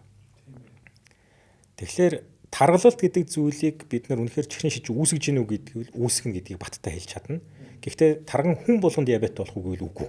Дахиад хэлье шалтгаан цаана байхгүй учраас. Тийм ч учраас бид нар чихрийн шижинтэй хүмүүсийг судлаад үзэхэд бол ихэнх нь жингийн илүүдэлтэй, стресстэй, за бусад асуудлууд удмын тийм ээ тэр нөгөө түрүү хэлжсэн амьдралын хэв маяг нь ижлэхэн усууд аав ээж нь бөөмөгсөд бол далаад сурцсан тийм хэв маягтай ийм нөхдөө зөндөө байгаад байгаа байхгүй. Нөгөө талаас нь аваад үзэхэд бид нар одоо юу гэдгийг тарган хүн болгоны чихрийн шижинтэй гэж үзэхээс илүү одоо мэрэгжлийн талаасаа бид нар одоо юу гэдгийг гудамж ч юм уу тийм ээ ингээд олон нийтийн газар байж захта тарган хүмүүсүүдийг би өөрөө ирэхгүй ингээд эмчинүүдээр хараад идэг байхгүй. Харахтаа би 3 газрыг хардаг. Хүзүү орчмыг нь хардаг. Яг гэвэл чихрийн шижинтэй хүн одоо болохоос өмнө тарган байжгаад таргалтай хүн жингийн илүүдэлтэй хүн диабет болоход эмнэлзүүдээр хэд хэдэн шинжил ирдэг нэг нь арсны өөрчлөлт. Акантоз нигриканс буюу энэ одоо хүзүү, суг, цавь зэрэг нэмгэн арстай эсгүүдээр харлаад нөсөөжөд эхэлж байвал энэ хүнд инсулины дүжрэл явж байна гэсэн үг. Инсулины дүжрэл гэдэг маань өөрөө чихрийн шижинг үүсэх гол шалтгаануудын нэг нь болсон байдаг. Тэгэхээр гудамжинд одоо юу гэдгийг харалтаад эсвэл танилгын зөвхтөөс ах дүүнээс гараад хүзүүнд харалцсан хүүхэд өсвөр ноёхан тэгээ насанд хүрчээд байвал чи их бас хаахраа нэг шалгуулна шүү. Ингэж анхааруулдаг. Хоёр дахь нэг шинж нь мөн адил арьсан дээр гардаг. Одоо манайхан бол арьсны цэцэг гэж нэрлэдэг байдаг. Skin tag гэж англиар нэрлэгддэг. Жижигхэн ургацгууд. Хүзүүн дээр ингэж жижиг ургацгууд гаргацсан байдаг шүү дээ. Суган дээр ч гэдэг юм уу тийм ээ. Ийм нэмгэн арьстай хэсэг дээр ургасан тэр ургацгт ихтэй байвал бид нар арьсны өвгөн гэхээс илүүтэйгээр бодисын солилцоо нэмэх тэр дунд инсулины төвчрөл байж магадгүй гэж үздэг. За тархан ялангуяа эмэгтэйчүүд дээр бас яг хоо энэ гэхдээ гаднаас хараад хэлэхгүй л дээ. Асуумжаар ингээд яриад явж хахад жирэмсэн болохгүй чаддгүй. Эсвэл сарын нэмдэг халдагдaltaй байдаг эмэгтэйчүүд бидний нэг дахин хардаг. Өндөрч олон уйлах хайтаагүй. Өндөрч олон уйлгаач хам шинж гэж байгаа шүү дээ. За одоо сүүлийн үед бол бодисын солилцооны шалтгаанд өндөрч уйлгаач хам шинж гэдээ нэрлэлсэн байна. Өмнө нь бол polycystic ovarian syndrome буюу PCOS байсан. Одоо сая 2 сарын өмнөөс байна уу да PMOS болоод өөрчлөлтсөн шүү дээ. Тэгэхээр PMOS байна уу гэдгийг бид нар бас харах хэрэгтэй болдог. Тэгэхээр энэ бүгд маань таргалтаас болж чихрийн шижин болж байна гэдгийг зааж байгаа эмэл зүйн шинж нь. За мэдээж дээр нь нэмэгдээд яг диабетийн өөрийнх нь шинж болох ам цангах, их уух, их шээх, ялангуяа шүн бос шээх энэ ойлголт бий болно. Шүн бос шээхдээ яг диабет болсон хүмүүсийн хувьд бол нэг онцлог нь цусны осмос даралт ихссэн байдаг байхгүй. Цусны осмос даралт ихсэхлээр энгийн осмосын хуулиараа осмос даралт багасаа их рүү шингэн татагдана буюу эсийн дотор байсан шингэн бүгд судасны хөндөд татагдаад судасны хөндөд байгаа шингэн маань бөөрийн ялруулах үйл ажиллагаар гатгчлаад шээс үүсээд байдаг. Өдөр шөнийн шээсний үүсэлт маань 3-ыг харьцах нэгээр өдөр илүү байдаг бол осмос даралтын зүрхөөр үүссэн шээс үүсэлт маань 24 цагаар ижилхэн болчихдог. Тэгэхээр орой шөнийн цагаар үүсээд байгаа шээс маань давсгандаа хит багтахгүй шинрээд тэг хүн шүн бос шээгээд байдаг. Тийм учраас бид нар энэ хүн диабеттай болцсон байж магадгүй гэж хэлэх дараагийн нэг шинж нь бол шүн бос шээх гэдэг.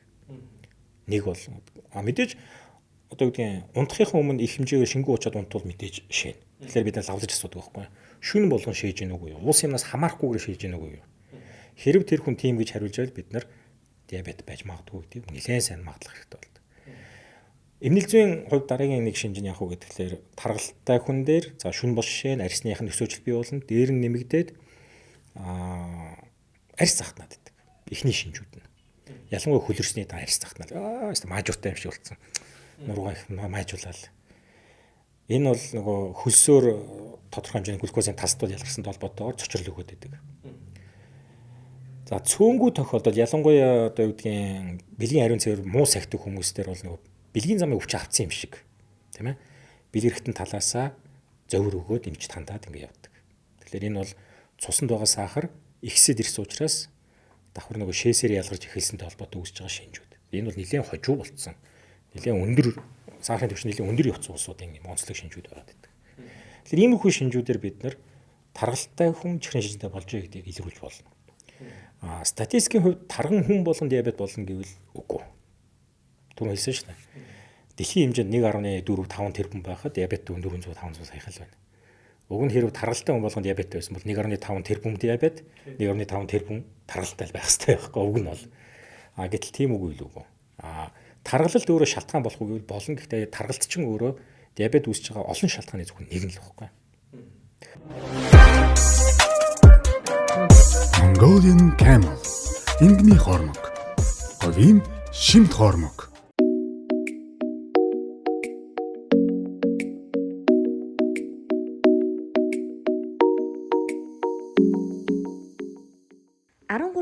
мг өндөр тунтай 100% эрүүл мэндэд сөрөг нөлөөгүй хөгшрөлтийн эсрэг хамгийн өндөр үр дүнтэй уудаг супер шингэн коллаген 100% байгалийн гаралтай аяг таваг угаагч хөөс доктор Уна өөх тосыг хоромхон зурд задалж сав суулгыг гялалзуулна 3 дахин химнэлттэй мөн олон төрлийн нэм бактерийн эсрэг үйлчилгээтэй учраас хүүхдийн угаж, жимс, хүнсний ногоо зэргийг угаахад тохиромжтой. Өнгө үнэр оруулагчгүй байгаль дээлтэй доктор Уна аяг угаагч хөөсийг хэрэглэж гэр бүлээ болон их дэлхийг хайрлаарай.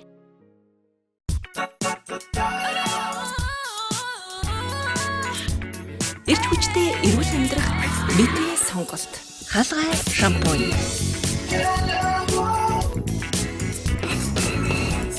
Дөрвөн төрлийн хаалгай шампунийг үснийхээ онцлог тохируулан бид хэрэглэдэг. Эрүүлэр үсээ хайрлая. Тэгээд бас энэ одоо бас зарим нэг юм одоо чихрийн шижинтэй хүмүүсийн бас нэг нийтлэг яриа байдаг л да. Одоо жишээлбэл настай хүмүүс илүү тэгж хэлээд тийм байлээ. Шээж ихта шээсээ ингээд гутлын хоншоорлон тусаад тэгээд тэрийг ингээд хүрээд үзэхэр ч юм уу нэг юм одоо сахартай тий сахартай усанд ингээд одоо хурж байгаа юм шиг цайнд хурж байгаа юм шиг ийм маягаар бас нэг илрүүлээд байсан нэг тийм хүн би харж байсан байхгүй. Энэ бас хүмүүс ер нь хэр илэрдэг шинж юм бол. Энэ яг хуу энгийнээр ийм байгаа юм л та. Цуснд байгаа глюкоз гэдэг зүйл маань цусандаа байх хэвээр уг нь бол. Тэгээд шаардлагатай эдис рүү очиж энергийг нөөц болгох хэвээр байдаг. Энэ утгаараа цус маань бөөрөөр дамжиж явцад бөөрийн түүтгэн зэрэг дээр очиод цус иргэн шимэгдэн шнэ. Ингэж шимэгдэхэд глюкоз нь эргээд цус руу орох хэвээр байхгүй. Шээс рүүгээ биш глюкоз руу орох хэвээр. Гэтэл цусны сивэнд глюкозын хэмжээ 8.8 зарим судлаач 9 гэдгийг 9 ммл-ээс дээш байгаа хүмүүсийнх эргээд цус руугаа оруулж амждаггүй. Одоо нөгөө бөөрийн иргэн шимэгдүүлэх тэр хурдаас их хэмжээний глюкоз яваад байгаа учраас одоо төсөөлөд үзье л да ингээ конвейерээр юм урсж байгаа тийм үү. Чивээр ингээл хоёр гартаа аваад ингээл авах хэвээр. Урс нь удаач хурдаад ирвэл ингээд авах хооронд тийш урсж штэ. Яг тэрнтэй адилхан бөөрийн түүтгэнцэр маань энийг шүүж амждаг учраас шээсээр глюкоз ялгаад эхэлдэг байхгүй. Тэгэхээр хэрв таны шээсэнд глюкоз ялгарч л байгаа бол таны цусан дахь сахар 9-өөс дээш гарцсан гэж ойлгож болно. 9 хүртэл байгаа сахарын үед шээсэн дээр харддаг. Яг л бөөрч тэгж эргээ шимэгдүүлчихдэг учраас. Шимэгдүүлчих жоох эргэн одоо цус руу оруулчихдаг учраас. Ардын тэр арга бол үнэхээр байдаг. Монголд ч одоо ард түмэнд гэрхаа юм за бусад улс орн ч гэдэг байдаг. Заримдаа жишээл ингэдэг одоо шээхэд шээсэн газар нь ялаа шавж ийн үгүй юу. Тийм ээ. Тэгээ шээсэн дотор чинь сахар ялгардаг нэг үгүй юу. За тэр наалдах асуудал бол байж болно. Гэтэл шээсээр сахар ялгарсан болгон аюултай юу гэвэл бас үгүй. 2000-ад оны үед содиум глюкоз транспортер 2 гэдэг имийн энэ уургийг дарангуйлдаг им дангаа ухаанд гарсан. Энэ им гарснаас эхлээд бол нэлээд бүүм тавьсан. Бүүм гэдэг нь юу гэсэн үг гэхээр үр дүнгийн бид нар төсөөлөвгүйгээр гарсан. Уг нь бол анхны зорилт нь зүрхний дутагдлаас сэргийлэх, зүрхний одоо ачааллыг багасгах, зүрхний дутагдлаас сэргийлэх гэдэг үр дүнг судлаж байсан чинь давхар үр дүн сахар маш сайн багассан. Шалтгааны судлаад үзэхлээр содиум буюу наатар, глюкоз буюу сахар энийг зөөвөрлөдөг уургийг нь дарангуулад өгсөн учраас эргээд бөөрнөөсөө цус руу ордог юм байхгүй болоод шууд шээс рүү гардаг болсон байна. Тэгэхээр нөгөө цуснд өндөр байсан сахар чинь эргээд цус руу орохгүй бөөр рүү гарчиж байгаа учраас цусндх сахар багасаад ирдэг. Тэгэнгүүт шээсных сахар чинь өндөр гарна да. Энэ үед шинжилгээ өндөр гарна. Тэгэнгүүт чи нөгөө ялангуяа энэ юм анх гараад тэгээд одоо юу гэдгийг уусан гэдгээ хэлээгүй хүмүүс одоо манайх чинь гаднаас янз бүр юм авдаг шүү дээ. Гадаад явж байхдаа энэ ямиг авцсан хүн Монгол дээр шинжилгээ өгөнгүүд манай дээр тийм их болж байсан. Багш энэ хүний сахар амар өндөр гарчлаа одоо яана гэд. Тэгээ асуугаад байхлаэр одоо манад бол ороод ирсэн байгаа dapagliflozin энэтэй адилхан үйлчлэгээтэй ergoflozin уугаад эхэлсэн тийм хүн байсан байгаа байхгүй. Тэгэхээр шээсэнтх сахар гарна гэдэг маань өөрөө эмгэг замаараа үүсэж гэнэ үү? Эмчилгээний үр дүнд үүсэж гэнэ үү? Тохиолын чанартай ихсэж гэнэ гэдэг чинь өөр асуудал болоо. Одоо шийдвэрлэх асуудал болчиход байгаа. Маш энгийн нэрээр хэлбэл сахар 9-өөс дээш байвал шээсээр гарна. Шээсээр сахар гарч яана гэдэг чинь нэг тийм сайн шинж бол биш. Илрүүж болох арга нь тэр сүүний түрүүний хэлдэг наалдж гин үгүй юу? Ялаа шавж гин үгүй юу? Тэр үтгэл хөөсөрж гин үгүй гэдгийг хардаг. Хөөсөрж гин гэдэг чинь тэнд давхар уураг хаяад байна гэсэн бас нэг санаа байдаг. Иймэрхүү маягаар бас манай иргэд нэлийн ажигч учраас харцсан тийм хуваалцсан юм байна л да. Тэгэхээр энэ бол би тим гэж хариулах гэдэг байна. Тэгэхээр чихрийн шижин гэдэг өвчний талаар та шинж тэмдгүүнийг хэлж өглөө шүү дээ. Ингээд энэ наад захын нэг ийм байх юм бол одоо чихрийн шижин гэдэг зүйл надад байж магадгүй гэдэг ойлголт авах гээд байна хүн. Тэгээд энийг хэрвээ хин нэг нь тоохгүй танаас хэлдгээр энэ хүмүүс жоох хүндрэлэх гээд байдаг. Бүр одоо нэлээд одоо явцтай илрээд ин гэж ярьж штэ тий. Тэгэхээр энэ хүмүүс ер нь тоохгүй удаан яваад ах юм бол ямар хүндрэлүүд байж болох юм. Энэ хүндрэлүүд гарч болно гэх юм бол хүмүүс бас одоо эртхэн сэргийлээ тоохгүй одоо магадгүй урьдчилан сэргийлэх үзэлгүүд одоо ингээл өмнө хийгдсэн одоо байгууллагууд ч гэсэн хийдэг болсон байна. Сахар нь одоо 8-тай гарсан 3 сарын дунд 8 гарсан 9 гарсан гэж тоохгүй явж байгаа зөндөө хүн байгаа. Тэгвэл энэ хүмүүс удаан яваад байвал ямар хүндрэлүүд гарч болох юм бэ? Эргээл нөгөө ихэнд ярьж ирсэн иргэдийн эрүүл мэндийн боловсрол гэдэг асуудал бас санаа зовсон зүйл болчиход байгаа юм л да. Чихрийн шижин гэдэг өвчин маань ихэнх үедээ хүндрэл өгөхгүй байж болдог. Яг тэгвэл бие махбод ч өөрөө тасан зохицгүй хичээгээд байгаа байхгүй. Зүйрлээд хэлээ л да. Одоо хүн өдөрт 2-3 удаа хоол иддэг тийм үү? Тэгж байж өөрийнхөө алдсан энергийг нөхдөг. Дараагийн ажиллах энергийг нь олж авдаг. Тэгэл одоо хоёулаа туршилт хийгээд хэсэг бүлэг хүнийг өдөрт 2 удаа биш 2 хоногт 1 удаа хооллоо. Тэр ус шууд өсвөл нөрөд нас барах уу? Үгүй шүү дээ. Тасан зохицсон тийм үү? Ядарна, гэхдээ ажиллана, жоохон турна, нөөцөө ашиглана. 2 хоногоо болий 4 хоногт 1 удаа хоолъё. Болий 7 хоногт 1 удаа хоолъё. Өсвөлөнд ороод өгөх үү? Үгүй. Амьдрал байна. Яваал. Гэхдээ тураад байна, ядраад байна. Энэ байдал удаан үргэлжлээд байвал сүулдэ суйлдаад тураалд ороод одоо нас барна. Хугацаа эрэхтэй орж штэ. Яг энэтэй адилхан цусндах глюкоз ихслээ гэж шууд хүндрэл үүсдэг байл үгүй. Бие махбод чинь тэрний хямралыг төр зүр яг гэж хүлээж аваад дасан зохицож хичээгээд байдаг байхгүй. Түрүүний хэлсэнчлэн одоо диабетийн хэвшин нэг дээр жишээ авсантай адилхан нойр булчирхайн бета-эсийн 80-аас 85% алдаж байж сая цуснд сахар илэрж байна гэдэг чинь бие махбод хичнээн их төсвөрлөх чадвартайг нь зааж байгаа байхгүй. Бөөрийн ялруулах үйл ажиллагаа байна жишээлбэл. Бөөрийн ялруулах үйл ажиллагаагаар бид нэр бөөрийн архаг өвчнийг одоо 1-5 бүлэг болгодог. 5 бүлэг дотроо одоо юу гэдгийг баавчлаа. 5 бүлэг дотроо бид нар бөөрийн архаг хүндрэл ямар зэрэгтэй байгааг үздэг. Хувь хүний хувьд одоо бөөрийн архаг дутагдлын бараг 3B 4-р зэрэглүүг орж иж сая эмнэлзүүдээр шинжилэрдэг байхгүй. Нүд тавгандаг тийм ээ, зөх хавгандаг, шээс үнэртэй болдог ч гэдэг юм уу. Гэтэл наан байдаг тэр 3B зэрэг дээрээ зөөр байдаггүй. Шинжилгээгээр илэрнэ. Шинжилгээнд бол илэрнэ, зөөр байдаггүй. Одоо мэдрэлийн хүндрэл байна. Хөл жоохон бадаараад байдаг энийг хүн тооддоггүй харамсалтай. Нөгөө таргалаа шүн бошигээд байдгийг ам цангаад байдгийг нуруу захтнаад байдгийг тооддоггүй.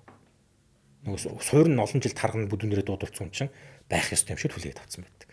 Дасан зөгцсөн. Нэг талаасаа хинэггүй, нэг талаасаа боловсралгүй, нөгөө талаасаа үл тоомсорлох. Ялангуяа эрэгтэй ээжүүд маань өөрийгөө өвчтөй гэж хэлүүлэх их дургу. Хүлэмжшүүлж чаддаггүй. Би зүгээр. Тэгээд өөртөө трийг итгэлхүүлэхийн тулд эмнэлэгч очтдаггүй. Очихлоорэ яг ганц нэг шинжилгээг л ингэ явуулдаг. Тэгэхээр иймэрхүү олон хүчин зүйлээсээ болоод иргэд чихрийн шижингийн үеийн диабетийн эхний шинжүүдийг ерөөс үл тоомсорлоод ачаад байдаг. Гэтэл чихрийн шижин буюу диабет маань энэ мэт байдлаараа үргэлжлээд байвал одоо цочмог буюу acute гэж нэрлэдэг англиар цочмог хүндрэл, архаг хүндрэл гэдэг юм үүсгэж болно. Чихрийн шижингийн үед үүсч болдог цочмог хүндрэл нь бол яг хамгийн түгээмэл тохиолддог 2 хүндрэл байгаа. Яг 3 4 хүндрэл байгаа л да. Гэхдээ сахар нь ихсний улмаас үүсэж байгаа хүндрэл, сахар нь унсны улмаас үүсэж байгаа хүндрэл гэж 2 ангилж болно. Ихсний улмаас үүсдгийг бид нэр кетацидоз, багасныг нь гипогликеми гэж нэрлэдэг. Яагаад энэ хоёр хоёулаа аюултай вэ гэхээр за сахар унсныг бодоод үзье л да. Хүн болгонд глюкоз тодорхой хэмжээнд багасдаг үе бий. Амьдралынхын тодорхой нэг үед. Одоо хоёулаа жишээ бод үзье л да. Өглөө юу гэдгийг эрт ажилтай, цагуу амжилтгүй нэг аяг цав усан болоод гардаг. Өдөржин ингээл ханаа цаана ажиллаа ингээд хилэн дээр юм тавихгүй хаяа нэг ус уусан болчихвол ингээд яваад байхлаэр өдрийн аль нэг цагт нэг гол харлаа өлсөөл ингээд ирдэг штэ. Энд чинь сахар унаад тарих глюкоз нэгж эхэлж байгаа байхгүй. Тэгснээ хэсэг хугацааны дараа нэг цай уусны дараа ч юм уу эсвэл ус уусны дараа эсвэл одоо зарим хүн тамхи татсны дараа ч гэдэг юм эсвэл нэг ажил руугаа ирээ шумбаад орсны дараа өсөг мэдрэмж мэдрэх явчихдаг. Зүрхэлждэг штэ. Энд чинь тарих аяны хүн сахараа оруулж ирэхгүй тэгвэл одоо нөөцөө задлаа гэгээд одоо энгийнээр ярил илгэнд хоримтлагдсан гликогеныг задлаад нүрсээ хангаад байгаа. Тэгэхээр хүн тодорхой нэг үедээ гипод орж үдсэн л байдаг байхгүй. Диабетик хүмүүсийн аюултай тал нь юу гэхээр нөгөө эмийн нөлөөгөөр, эмчилгээний нөлөөгөөр сахар зохицуулахгүй унаад идэг. Нэгэнд сахар багасаад байгаа бол энийг маш мэдрэг хүлээж авдаг хоёр эрхтний нэг нь тарих. Уг одоо хүний уурыг тарих буюу төв мэдрэлийн тогтолцоо уурыг тарих маань хоёр зүйл маш эмзэг байдаг. Нэг нь хүчил өргөчийн дутагдал, нэг нь глюкозын дутагдал. Бусад хордлогыг бол ингээд тэсвэрлээ даван туулах гэж болдог. Жишээл аммиакийн хордлон комд орсон тодорхой хугацаанд ингээд тэсвэрлээл яваад байдаг. Глюкоз гэдэг тэсвэрлж чаддаггүй. Цуснд глюкоз багаслаа тарих тэрийг маш соргоор хүлээж аваад нөөцөө задлж эхэлдэг. Гэтэл нөөц байхгүй эсвэл нөөцийг давсан хэмжээний зарцуулалт буюу эмийн инсулины тун үйлчлээд байвал глюкоз гипогликемиас үүснэ тарих авгнаад нас орчдөг. Нас орох эрсдэлтэй. Хоёр дахь тохиолдол нь бол хамгийн элбэг тохиолддог хүндрэлүүдийн нэг нь кетацидоз. Нөгөө сахар глюкоз ихсээр байгаад тэгээд цуснд ихснэ гэдэг чинь эсрэг орж иж чаддаг. Одоо энгийнээр яриад үзье л да. Энэ бол цуснд байгаа глюкоз, энэ бол одоо эсрэг орох ёстой глюкоз. Цуснд байгаа глюкозыг инсулин гэдэг даавар ийшээ зөөж эсрэг оруулах ёстой. Гэтэл инсулин байхгүй болцсон эсвэл ажиллахаа болцсон тохиолдолд цуснд сахар нь байгаад байдаг. Эсрэг орж өгдөг учраас эс маань өөрийгөө хамгаалах зорилгоор кетоны бий үүсгээд кетацидоз болоод байдаг байхгүй. Цуснд кетоны үүсээд байдаг. Энэ кетоныг үүсгэж явах явцдаа уг нь зорилго нь бол сахар үүсгэх гэдэг байгаа. Гэтэл завсрын бүтээгдэхүүн бол кетон үүсээд байгаа учраас энэ кетон, энэ сахар аль аль нь цусандаа нэмэгдсээр байгаа дэргээ тархиа гинтэйгээд хордуулаад кетацидоз буюу глюкоз сахар ихссэн хүндрэл бий болчихдог. Кетацидозоор ихэвчлэн хэв шинж нэгтэй буюу диабет хэв шинж нэгтэй хүүхдүүд илэрлэн хангах гэж эхэлдэг. Нөгөө ам цангаад байдгийгаа хүүхд ам цангаад ингэдэг усуу баг уухгүй явж ижгээл баг загнаад явчихдаг. Гэтэл ам цангаад ингэж исэн хүүхд маань гинт амнаас нацтай үнэртээд арх уугаад маргааш нь муухай үнэртээд байдаг шүү дээ. Тэр шиг муухай үнэртээд гид зүгдөөд ингэж зовирлаад ороод ирдэг. Тэгээ сандраад үзүүлэлээр сахарт. Хэв шинж хоёртой буюу диабет хэв шинж хоёртой хүмүүс маань мөн адил эмээ хугацаанд аваагүй тариагаа дутуу тарьдаг ч гэдэг юм уу тийм ээ. Эсвэл замраагүй хооллдог, хөдөлгөөнөө хийдэг. Энээсээ болоод байнгын глюкоз цуснд өндөрсөд байхлаар нөгөө эсэд орох ёстой энерги нөхөхийн тулд бие махбод маань баг багаар чөлөөт өөхний хүчтэй үүсгэх замаар кетоны бийсийг үүсгээд тэгээд кетацидоз орчод байгаа байхгүй. Тэгэхээр энэ хоёр бол нэлээд элбэг тохиолддог хүндрэл.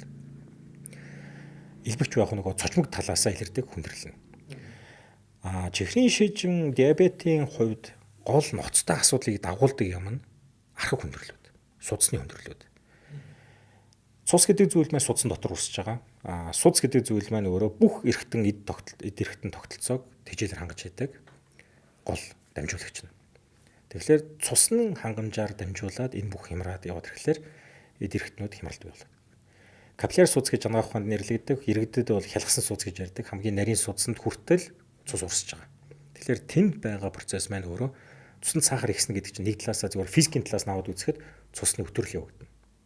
Нөгөө уусгагч, уусгагч гэдэг хоёр юм хийн дээр бид нар ярьдаг шүү дээ. Усан дотор сахар хийгээл хутгаал байвал бид нар хансан ус мөр үүсдэг. Яг тэнтэй адилхан цусан дотор сивэн дотор глюкоз хэмжээ ихсэлэвэл уусгагч харьцаа алдагдаад цус өтөрөөд ирдэг. Дээр нэмэгдээ чихрийн шижин гэдэг маань өөрөө зөвхөн сахар ихсэн асуудал биш, бодисын солилцооны хүчин гэж ярьсан. Энийгээ дагаад атеросклероз буюу судасны хатуурал гэдэг юм маань үүсдэг. Судас дотроосоо одоо зэвтэй ус урсдаг турбаа дотроосоо битүүрдэгтэй адилхан судас дотроосоо хөндийн нарийсаад ирнэ. Дээр нэмэгдээд бусад бодисын солилцооны хүндрэл болох даралт ихсэл гэдэг ойлголт байна. Стрессийн шалтгаантай, судасны шалтгаантай даралт ихсэл гэдэг чинь захын судсууд бүгд агшаад төвд ирж байгаа ачаал ихсээд асуудал үүсээд байна. Тэгэхээр иймэрхүү олон шалтгаанаас болоод тухайн судсаар тэжээгдэж байгаа эрхтэн тэжээлийн дутагдлалд ороод улмаар эргэшгүй өөрчлөлтөнд ороод эхэлж байгаа учраас энэ бол судасны хүндрэл болж байгаа байхгүй. Тийм ч учраас бид нэр ийм байдалд оруулахгүй тулд нь эрт илрүүлье. Тэр нөгөө өөрт нь зөөр өгөхгүй ч гэсэн шинжилгээн дээр илэрдэг болцсон үеийг бид нар барьж авъя гэдэг утгаараа диабеттай улсуудыг тэгээ за эрсдэл нь өөрөө 40 стэйж насныхан байдаг учраас 40 стэйж насныхныг энэ эрт илрүүлэлт оруулъя гэж уриалаад ингээд хийгээд байдаг шалтгаан юм. Эртлүүлж чадах юм бол бид нэр зогсоож чадна гэж хэлсэн тийм үү ярианыхаа ихэнд. Илрүүлж чадаагүй алдчих юм бол эргэж буцааж боломжгүй. Одоо энгийнээр яриад үзье л да. Чихрийн шижингийн цөөнгүү тохиолддог нэг хүндрэл нь бол ретинопати буюу нүдний одоо хараагүй болох нүд сохрох эмгэг. Нүдний алим гэдэг маань одоо дотроо хөндийд юм одоо юу гэдэг нь торлог бүрхүүл гэж байдаг тийм үү? Торлог бүрхүүл маань өөрөө гол тэр одоо харааны импульсыг хүлээж аваад мэдрэлийн импульс болгоод тэгээд одоо бидний уурэг тарих тэрийг дүрс гэж ялгаж харж байгаа гол юм. Гэтэл торлог хохорчих юм бол хараа байхгүй. Торлог хохорох нь өөр ямар нэгэн зөөр байхгүй. Одоо бид нар харьс хуулахад өвднөд торлог хохороход тийм зөөр байдаг.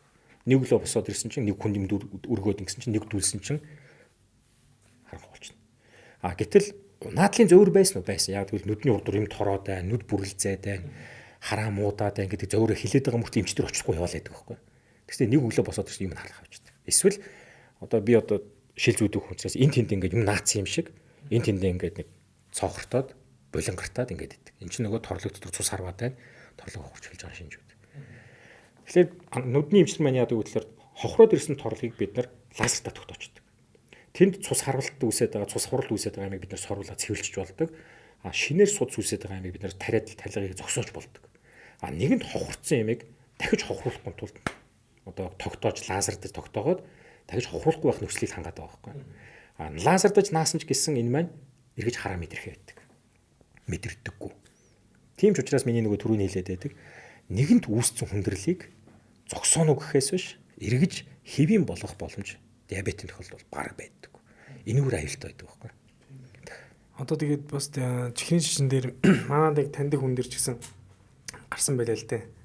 Уг нь бол их сайхан л эрүүл саруул хүн явж исэн. Тэгээд нэг харахад харуулт өгөөд тэгээд бас одоо хөлөөд хайруулсан тийм тохиолдол гарсан байлээ. Тэгээд эхнэр нь хэлэхтэй болохоор тэгжлээ. Ер нь хоол ундны дэглэм маш их алдсан. Орой болгон цөв нэгдэх байсан гэж хэлж байгаа. Тэгэхээр энэ нөө эрэгтэй хүмүүстэр яг хэлдгээр нөө бүх шинж нь бүрдээд ерөөсө тоохгүй хинэггүй яваад байсан. Энэ хүндрэлүүд нь ингээд тэр хүн дээр ингээд аль дээр үүсцэн байгаа.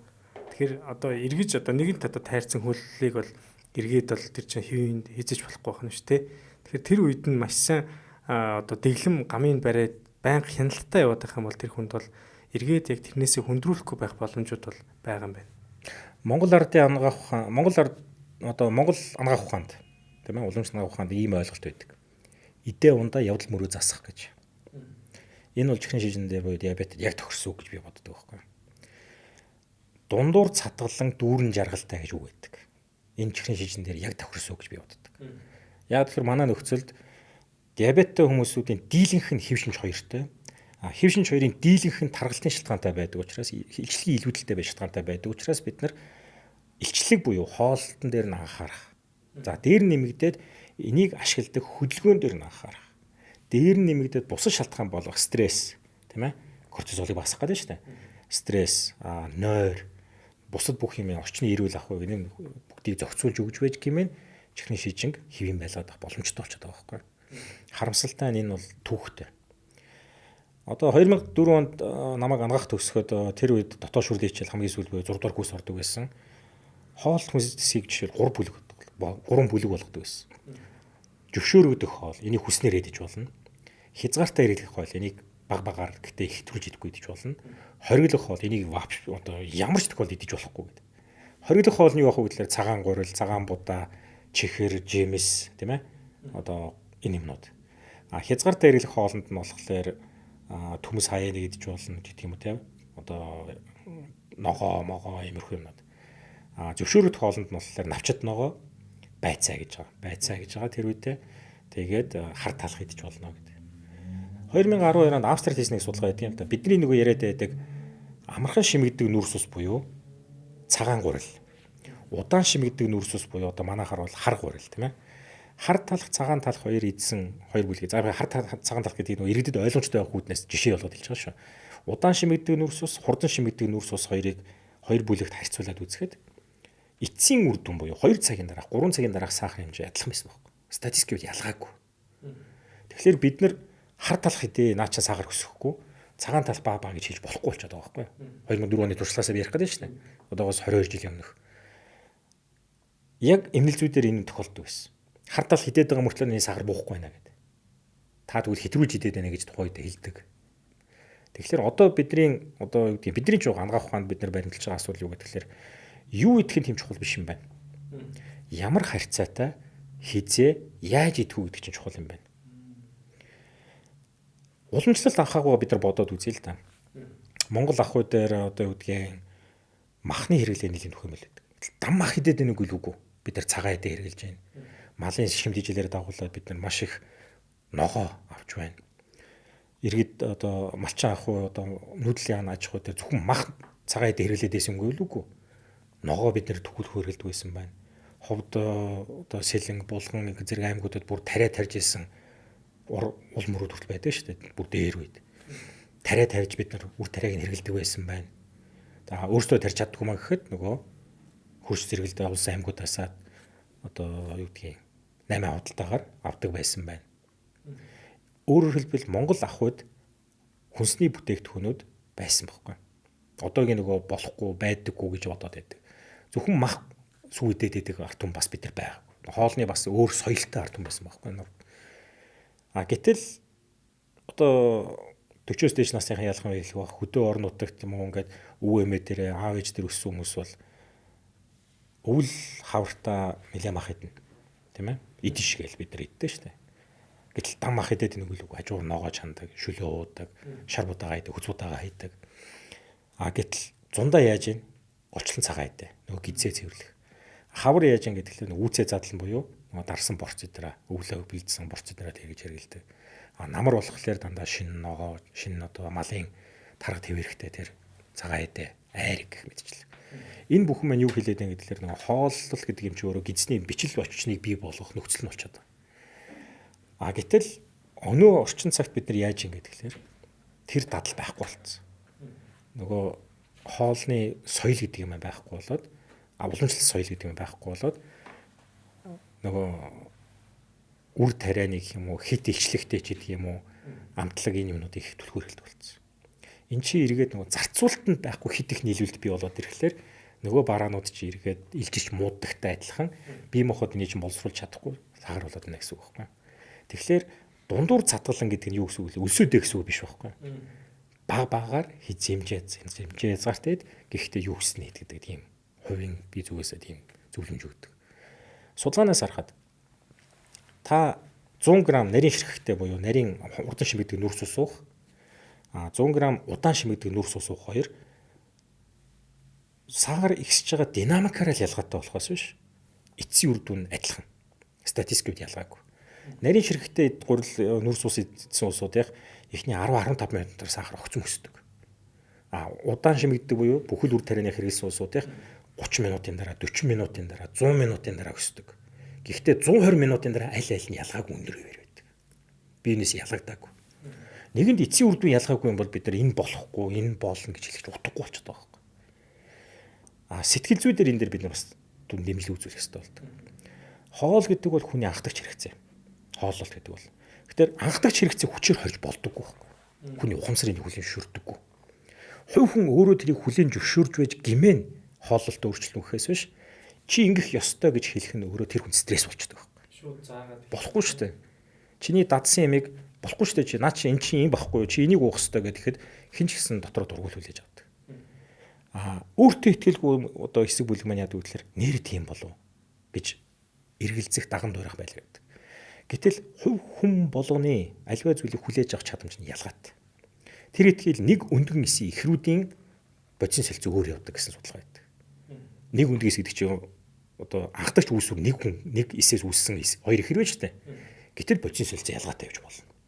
Энэ чинь юу хэлээд байна вэ гэхээр хүн гэдэг бол өөрөө анхдагч хэрэгцээн дээрээ хүн болгон ялгаатай байдаг гэсэн үг. Тэгэхээр ялгаатай байдаг ямиг нэг хэв шинжээр, нэг хэв цагаараар бид нар эмчилж болдоггүй байхгүй. Энийг аюул сайн ойлгох. Энэ сэтгэл зүйч нар бас энэ надтай санал нийлэх бах. Тухайн хүний онцлогтон тохирсон сэтгэл зүйн тусламж үйлчилгээнд дээр тулгуурлаж зөвлөгөө өгнө гэхээс биш ийм байх ёстой чи энийг ав гэж тулгаж ерөөсөө болдог. Ялангуяа диабеттэй тохиолдолд бид нар хоол зүйн зөвлөгөө өгөхдөө за яг миний өөрийн туршлага бол эхлээд тэр хүний амьдралыг сонирхдаг. За танаа гэр бүл хідүүлээ байдаг. Хүнсэндээ болчлон юу хэрэгэлдэг. Оройн хоолгоолчлон юу иддэг. Тэгжвэ зөвлөхгүй бол өдөртөө үгдгийн нэг л удаа хоол хийдэг, нэг гуралтай шүл арай хийж хийдэг альд бид нар брокколины салат хэлэх дээр хийж болохгүй байхгүй. Дарамт болно шүү дээ. Тэгэхээр хүн болгонд нь тохирсон зөвлөгөөг өгөхийн тулд энэ хооллолт гэдэг юм чинь өөрөө сахар нь яаж нөлөөлөд байгаа юм бэ гэдэг судлах хэрэгтэй болчиход байгаа.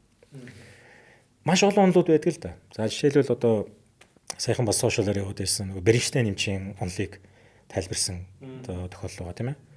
Байж болох үйлбэр. Гэтэл энийг сэтгэл зүйн хувьд даган дуурайх, энийг даган одоо хөтлөх чадамжтай хүмүүс тохиромжтой хүн болгонд биш байхгүй. Тэгээ цөөнх нэг хэсэг бүлэг. Ер нь бол бусад дотоод хүрлийн эмчнэр ч гэсэн хэлдэг энэ бол их хатуу тэглэмээ. Хатуу тэглэм. Үнэхээр нэгэнд одоо юу гэдэг сахар ихсэж байгаа, глюкоз ихсэж байгаа гол их сурвалж болж байгаа нүүрс усыг хүчээр хориглохлоор чинь бие махбод өөрөө тэрийг нөхөж авахын тулд өмнө нь нүүдэлцмээс өөхөө задлахын хэрээр одоо юу гэдгийг зохицуулалтаа нэмэгдүүлээд ингэ явах нь бол зүй тогтлын асуудал. Энэ бол байгаль асуудал. Гэхдээ тэр хүний нөгөө индивидуалнес гэж ярьдаг хүн байх тэр чадамжид нөлөөлөх үйл аяг хүчтэй нөлөөлдөг.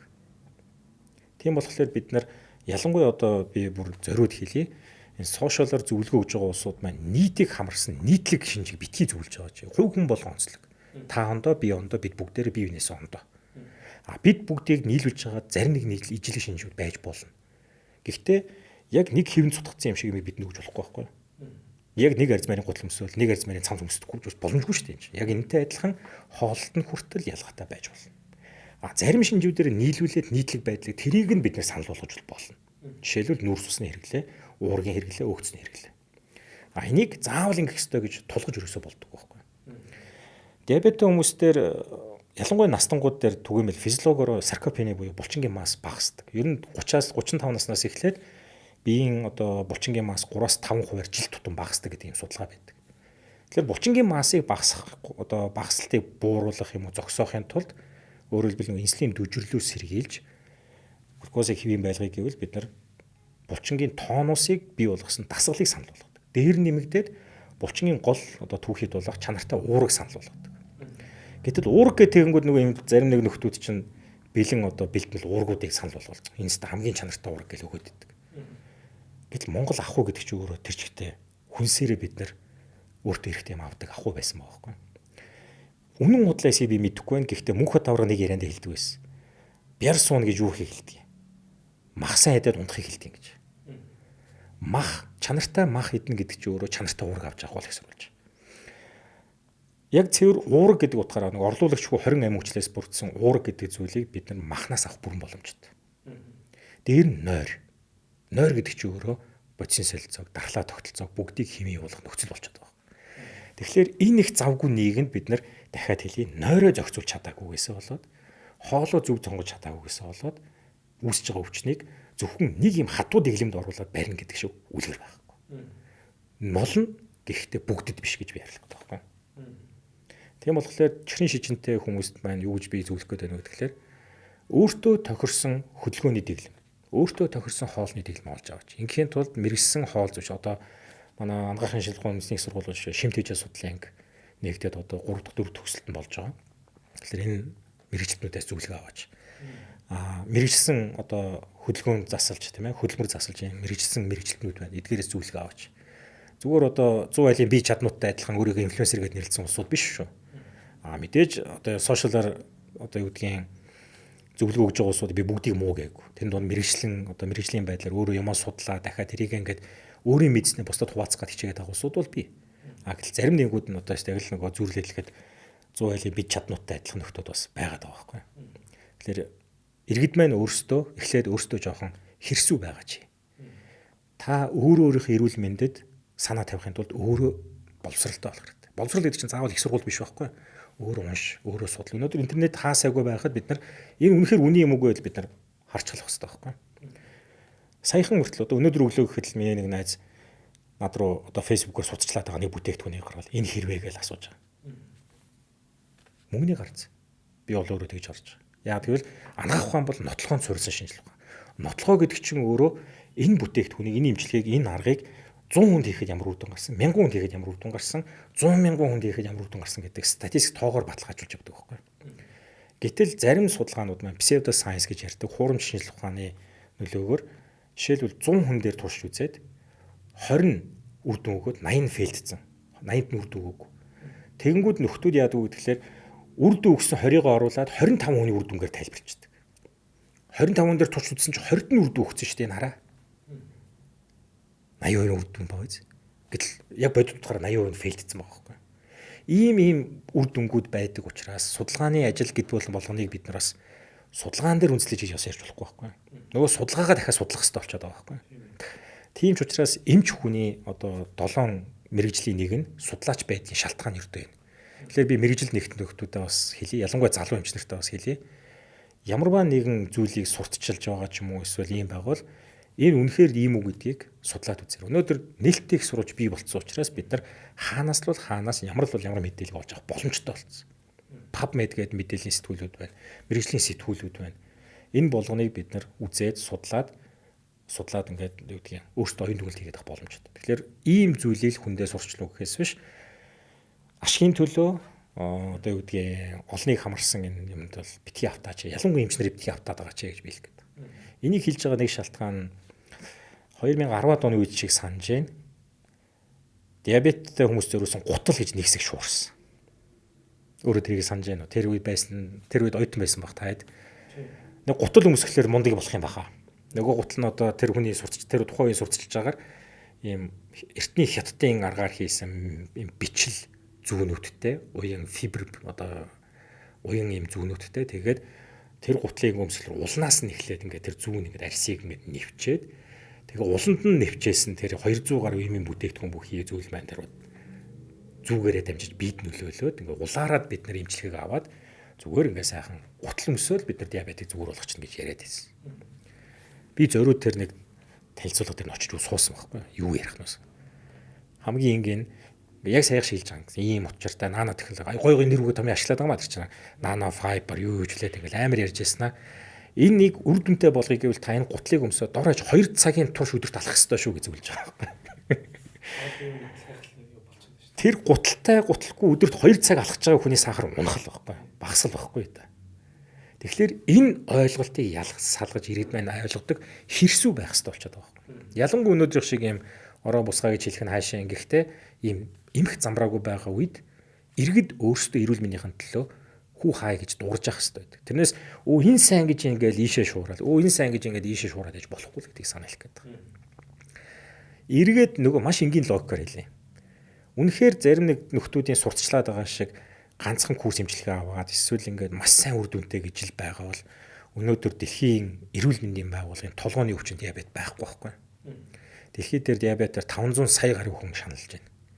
Энэ чиглэлийн судалгаанууд өдөр болгон хийгдэж байна. Ийм шаардлага гарахгүй байхгүй. Тэгэхээр маш энгийнээр ингээд нөгөө эцсийн үр дүн дээр бид нар анализ хийх чадамжтай л байх хэрэгтэй. Иргэд ялангуяа иргэд маань. Тэгэх юм бол асуудал.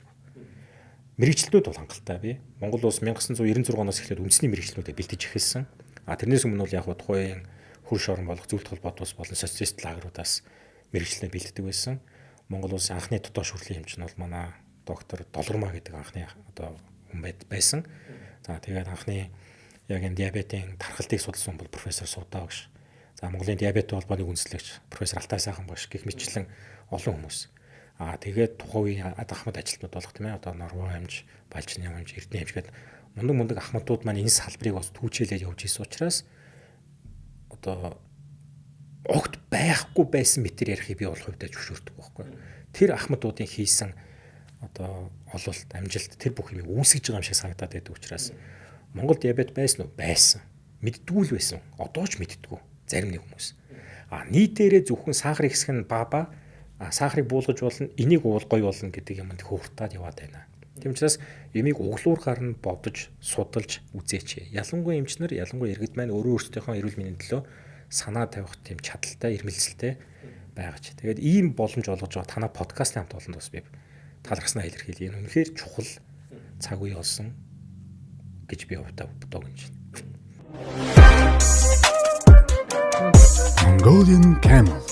Ингэний хормог. Хогийн шимт хормог.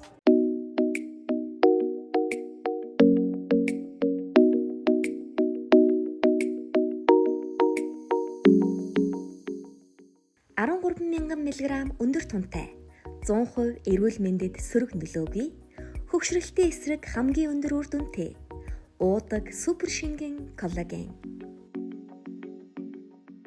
100% байгалийн гаралтай аяг таваг угаагч хөөс доктор Уна өөх тосыг хоромхон зурд задалж сав суулгыг гялалзуулна. 3 дахин химнэлттэй мөн олон төрлийн нэм бактерийн эсрэг үйлчилгээтэй учраас хүүхдийн угаж, жимс, хүнсний ногоо зэргийг угаахад тохиромжтой. Өнгө үнэр оруулагчгүй байгаль дээлтэй доктор Уна аяг угаагч хөөсийг хэрэглэж гэр бүлээ болон их дэлхийгээ хайрлаарай.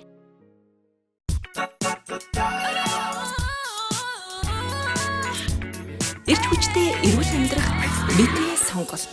Хаалгай шампунь.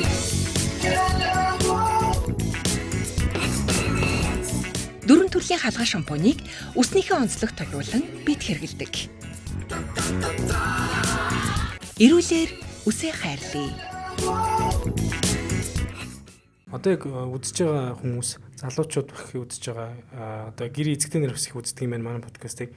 Тэгэхээр нөхөр нь одоо хевлэгээрээ таргалаад тэгэл нэг зургт удирдлагынхаа ард суугаал нэг 5 дахь өдөр бол 1-2 п уугаал ингээл нэг хөдөлгөөний дутагдaltaар бол нэг 30 гараад ирэхээр угаасаа булчингийн мас ингээ танээсээ хилдгээр баг багаар ингээд багасаад нөгөө тестостерон гэдэг даавар чи өөр автоматар жоохон графикаар буурж ин тээ. Тэгэхээр ийм нөхдүүд зөндөө байгаа. Энд дээр нөгөө эзэгтэй нэрээр илүү би ингээд түлхүүлж ин зөвлөгөөг нь өгүүлэх гэдэг юм л да. Тэгэхээр та яг тэр эзэгтэй нэр зориулаад нэг зүйлийг хэлж өгөөч. Одоо тэгвэл энэ шинж тэмдгүүд нь нөхөрт нь ингээ илрээд байгаа. Эхнэрүүд нь ерөөхдөө нь гадралцсан байгаа. Нөхрүүд нь танээсээ хилдгээр нөгөө нэг өвчин гэдэг нь одоо айгүй айхтар өвчин гэж ойлгоцсон байгаа. Одоо чихрийн шижин гэхээр нэг хэсэг нь айхтар гэд ойлгоцсон тоохгүй. Надад тийм байх эсгүй би одоо тийм азгүй хүн байх эсгүйг ойлгоцсон. Нэг хэсэг нь энэ бол баг хүн болгонд л байдаг өвчин. Асуудал үгүй би яах ч үгүй хайцсан байгаа. Тэгвэл энэ хүмүүс ямар шинжилгээг ямар шатараалаар ямар давтамжтай ямар хугацаанд өгвөл илүү үр дүнтэй юм бэ? Илүү цагийг хөнгөвчлөөд хоёлоо шинжилгээнд дээр нь илүү ингээд голчлоод өгч хэлээд өгч. Одоо нэг шинжилгээ өглөө тэгсэн чинь нөгөөх нь биохим дээр сахар гэдэг зүйл нь нэг 6-аас их гарсан байна. Тэгвэл ингээл цаашаага би юу нэ тэр тухайн хүн яах хэвээр. Нэг удаа өгвөл зүгээр гэл итгэчих юм уу? Эсвэл ахаал авшруулад өгвөл ямар шинжилгээнүүд байдгийг гэдгийг хүмүүст бас хоёлоо ойлголт өгч. Тэгэхээр би чадан болох гэдэг л би хараад байл да надад гэж. Яах гэж мэрэгжлийн эмчнэр байдаг юм. Энэ өөрчлөлтөд гарсан шинжилгээнд чинь зөвлөгөө өгөх гэж. Зөв зам руу чиглүүлэх гэж. Одоо та бид нар анагаахын 6 жил, дараагийн мэрэгжлийн жилүүд 3-6 жил тэгээд дараагийн сургалтууд ингэж байгаа. Эмч хүн насан туршдаа суралцдаг. Тэгэхээр би бэлэн хоол өгж байгаа юм шиг ингүүл тгий шүү гэж хэлэхээс илүүтэйгээр хэрвээ таны шинжилгээ өөрчлөлтөд гараад эргэлзээтэй байгаад байвал мэрэгсэн эмчтэй очиор гэж би хэлэх гээд. Өнөөдөр биелээд хэлсэнчлэн 1996 оноос эхлээд үндэсний мэрэгчнүүдэд бэлдээд эхэлсэн дотоод шүүрлийн эмч нараа. Өнөөдөр манай анагаахын шилжихуйн үндэсний сургууль за эрүүл мэндийн хөгжлийн төв хамттаад жилдээ 10-аас 20 жил болгон 10-аас 20 багада дээдлэн 30-аас 40 дотоод шүүрлийн эмчнэр бэлдэж байна. Хувийн хвшлийн эмнэлгүүд дээр, улсын хвшлийн эмнэлгүүд дээр, хөдөө орон нутгийн эмнэлгүүд дээр дотоод шүүрлийн эмчнэртэй болцсон. Тэгэхээр мэрэгсэн эмчнэр рүүгээ хандаж зөвлөгөө авах гэж би хэлэх гээд байна. Гол нь иргэдийн зүгээс яах ёстой вэ гэхээр жил бүр урьдчилан сэргийлэх үзлэгтээ орж дадах хэрэгтэй. Ингэж чадах юм бол бид нэр сэргийлж чадна. За өөрөө чи хэлсний дагуу нөгөө сахар ихсчүүл яах вэ гэдэг асуудлыг эмчэд ханд битгий хошлуул. Ерөөсөө л асуудлыг шийдвэрлэхийн тулд асуудал байгааг хүлээн зөвшөөрөх ёстой гэж нэг ойлголт байдаг. Тэгэхээр миний шинжилгээ өөрчлөлтөд гарчлаа. Би энэ асуудлыг мухарлах ёстой. Би энэ асуудлыг шийдэх ёстой гэдэг итгэл үнэмшилтэй байгаа ч гэж би ирчүүдэд уриалах гэдэг. Эхнэрүүдийг битгий өгүүлж аншаад байгаа ч хэлэх гэдэг. Дагуулад хамт яв. Шинжилгээг нь хийлэг. Тэгэхийн тулд сэтгэл зүйг нь бэлд. би чамтай хамт одоо ирчүүд бид нар ч бас шалахгүй юм байлээ л дээ. Эхнэрээ одоо ингээл нэг урамшгүй үхэнгүүл тэрэнд нь хөөрөл бүтэн ингээл даль жигүүр ургасан мэтээр ингээл яваад байдаг. А жоохон үл тоомсруулаад ингүүл гундаал ингээл явчихдаг. Тэгэхээр одоо юу гэдгийг хүн болгон бичлээ байх л да. Тодорхой хэсэг тийм байгаа. Би биэндээ урам өгж, би биэндээ итгэл болж ингэж хамтдаа эрүүл мэндийн төлөө явахыг л би зөвлөд байгаа. Санал болгож байгаа. А тэрнээс шинэлгэж ингэж гарвал ийм аваараа гэдг нь эргээд нөгөө загас барих аргыг нь зааж өгөхгүй загасын нөгөөд байгаа юм шиг худлаа юм болох гэдэг байгаа. Тэгээ тэрий чинь хүн болгон янз бүрээр хүлээж байгаа. Нөгөө хошин шиг гонгон дэр гадаг шиг цэцгээгээд ахад нараа гэж цээжлээ сараа гэж дуудаад ах юм гэдэг шиг. Миний хэлсэн юмыг зарим нь зөвөр хүлээж аавна. Зарим нь буруу ойлгоно, зарим нь бутуу санана. Тэгмүүд нэг тиймэрхүү юм хэлсэн гэд буруу тийш яваад байна. Энэ аюултай байхгүй. Дадлыг өөрчлөх боломжтой гэвэл боломжтой. Энд Финляндийн судалгаа байдаг. Финлянд даралт хэсэлт маш өндөр байсан. Давсны хэрэглээ маш өндөр байсан. Өндөр тостой өөгдсөний хэрэглээ өндөр байсан. Давсыг нь хориглохоос илүүтэйгээр уламжлалт хоолыг санал болгосон. Эзэгтэй нарт, гэрийн эзэгтэй нарт. Уламжлалаар бэлдэж авах. Уламжлалт тэр нэг одоо хүнсний бүтээгдэхүүнтэй санал болгоод Финляндад одоо ийм хүнсний бүтээгдэхүүн ингэж гоё хэрэглэвэл гоё байдаг. Ийм уламжлал байдаг. Энэ ийм эрүүл ахуйн ийм шаарлан гэсэн ийм компанид ажил өрнөлөө явахад 15 жилийн дараа даралт ихсэл бүр нам багассан. Тэгэхээр эн чинь яалтч байхгүй улс орныг ээжүүд авч явдаг гэдэг бүр уриатаагаар Финляндад ийм компанид ажил өрнөсөн байгаа байхгүй. Ирээдүйн иргэдээ ээжүүд бэлдэнэ ч илүү нэг тийм гоё хөхтэй. Үнэхээр манай ч гэсэн тийм нөхцөл байж л байгаа шүү дээ. Одоо гэртээ яг хоолоо хийдэг хүн ирчүүд хэдүү байгуул. Эхнэрүүд л хийж байгаа шүү дээ. За том болсон хүүхдүүд нь оролцох. Тэгэл ихвчлэн эхнэрүүд хийж байгаа тийм үү. Гэрт ямар хүнс авах уу гэдгээр хэн шийдэж чинь эхнэрүүд шийдэж байгаа шүү дээ. Нөхөр явж авч явах үүрэгтэй болгоос нөгөө жагсаалтын барайл за ийм аваа гэсэн гэж их нөхөр явж цуглуулдаг байгаа боловч юу авахыг эхнэр шийдээд байгаа шүү дээ. Тэгэхээр нөгөө эрүүл дадлыг бий болгох суурийг ээжүүд эхнэрүүд тавих нь манай нөхцөлд тохиромжтой биш байгаа байхгүй. Нөгөө хэнэггүй байгаа ирчүүдээ урайлах юм. Гэхдээ санаа зөв боловч арга нь буруу байж болохгүй. Үгэлж яншаад байж болохгүй тийм ээ. Одоо юу гэдгийг бусдаа харьцуулж одоо сэтгэл зүйчнэр энэ дээр илүү ярих байх л та.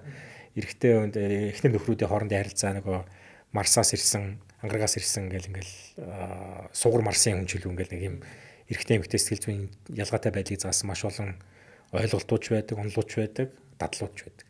Тэгэхээр энэ утгаараа бид нар одоо юу гэдгийг гэр бүлийн сэтгэл зүйч нар илүү зөвлөгөө өгөх байх. Би зөвхөн хувь хүн талаас хэлэхэд бол хамтдаа нэгэнт гэр бүл гэж бол хамтдаа шийдэх хэрэгтэй. Тэгээд шинжилгээ өгөх дадалтай болох хэрэгтэй. Юу ч зөвөр байхгүй байсан ч гэсэн шинжилгээ өгөх дадалтай. Тэгээд шинжилгээ өөрчлөлтөө гарвал ичлгүүгээр, айлгүйгээр мэрэгсэн эмчээс зөвлөгөө авцгаар. Тэгж чадах юм бол бид нар өвчлөлийг бол эрт илрүүлэх боломжтой, эрт илрүүлсэн тохиолдолд эрт дарах боломжтой. Хүндрэл үүсэхгүй байх боломжтой. Ялангуяа диабетийн үед бол. За тэгэхээр иргэд маань өөрсдөө энэ мэдээлэл бол маш сайн байх ёстой. Түүнээс хин нэгний мэдээлэл давтаад хин нэгэн найз чинь тийм байлаа гэд та яг тийм байгаа гэсэн үг бас биш байх нь шүү дээ. За тэгэхээр би бас нэг эмний юуны талаар асуумаар байл да. Хүмүүс нийтлэг бас нэрийг хэлж болж гэнэ үгүй юу? Одоо Озмбек гэдэг одоо хүмүүс эмэгтэйчүүд дийлэнх нэр. Одоо манай ихнэр хүртэл нэрийг аль дээрийн мэдсэн ингээл нэг группт орсон ингээл юм яриад надаас асуугаал явж байгаа. Тэгэхээр би нэг нарийн мэрэгжлийн эмчтэй ярилцж хагаад энэ зөвлөгөөнүүдийн тэрийг сонсоорой гэж бүр их нэртэй хүртэл хэлсэн байгаа. Тэгэхээр манай эхнэрийн найзууд ч гэсэн яг энэ тариаг ингээд сонсцсон асуугаад өгөөч тэгээд ингээд өгөөч гэсэн энэ зүйл үзэндээ асуусан. Тэгэхээр энэ нэг одоо ерөөхдөө анх ямар одоо зориултаар гаргаж ирсэн байгаа. Энэ яг одоо ямар ч асуудал уу одоо жишээлбэл ингээд турах гээд байгаа хүн энийг өөрөө ингээд одоо бизнес болгоод нэг эмэгтэй оруулж ирдэг юм байна л та. Тэгээд би бол өстойгоо ингээд турсан гэдгийг харуулад хүмүүс зөвлөөд тэнд бол одоо дотоод шүрлийн эмч бол тэр яахаач биш байгаа даа. Тэгэхээр тэрийг ингээд бизнес болгоцсон байна. Тэгвэл энэ ангаахгүй ямар зориулт төр энэ Озмбек гэдэг энэ одоо хүүснийхээ иш ингээд 7 хоногт нэг удаа жилөнгөө тариад байгаа. Энийг ер нь ямар хүмүүст илүү зөвлөл зүгээр юм.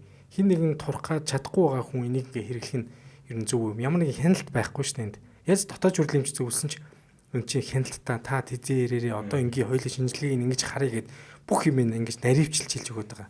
Та тэгвэл энэ дээр хэлж өгөөч. Яг таны одоо яриа таны нарийн мэрэгжлийн хүний энэ үг хэллэг энэ яг энэ одоо манай ялангуяа 31-2000 дагагчдад бол илүү хэрэгцээтэй байна. Би ядаж өөрийнхөө дагж байгаа хүмүүс дээр зөв мэдээлэл өгүүлмээр байна л да. Ойлголоо. Олимпик гэдэг маань өөрөө худалдааны хэрэглэн. Яг олон улсын нэршил нь болохоор бүлэг нь болохоор глюкозлаг пептид буюу глюкоз төс пептидийн дарангуйлагч. Оземпикийн удалдааны нэршил нь би буруу санаагүй ситаглипцин. Ситаглипцин байдаг санагдаад байна. Үндсэн зорилго нь яг уу гэхээр диабеттай таргалтай хүмүүст зориулсан. Энгийнээр хэлвэл. Тэрнээс тарган хүнийг тураах зорилгоор биш. Анхны зорилго нь диабет эсрэг байхгүй. Глюкоз бууруулах. Ситаглипцин буюу одоо энэ GLP-1 гэдэг уургийн гол үйлдэл нь бодохоор цадах төвөж жирж өгдөг. Алсын үр дүн. Тэгэхээр Оземпик гэдэг одоо худалдааны нэршлэр нь ярих нь хаашаа гэхдээ энэ бүлгийн юм нь яадаг вэ гэхээр тухайн хүнд цадах мэдрэмжийг бий болгодог, ходоо дүүрсэн мэдрэмжийг бий болгодог. Энэ хэмжээгээрээ хоол идсэн хоолны хэмжээ бага байх нөхцөлийг бүрдүүлдэг. Энгийнээр хэлбэл идж байгаа хоолыг хүчээр багасгаж байгаатай адилхан.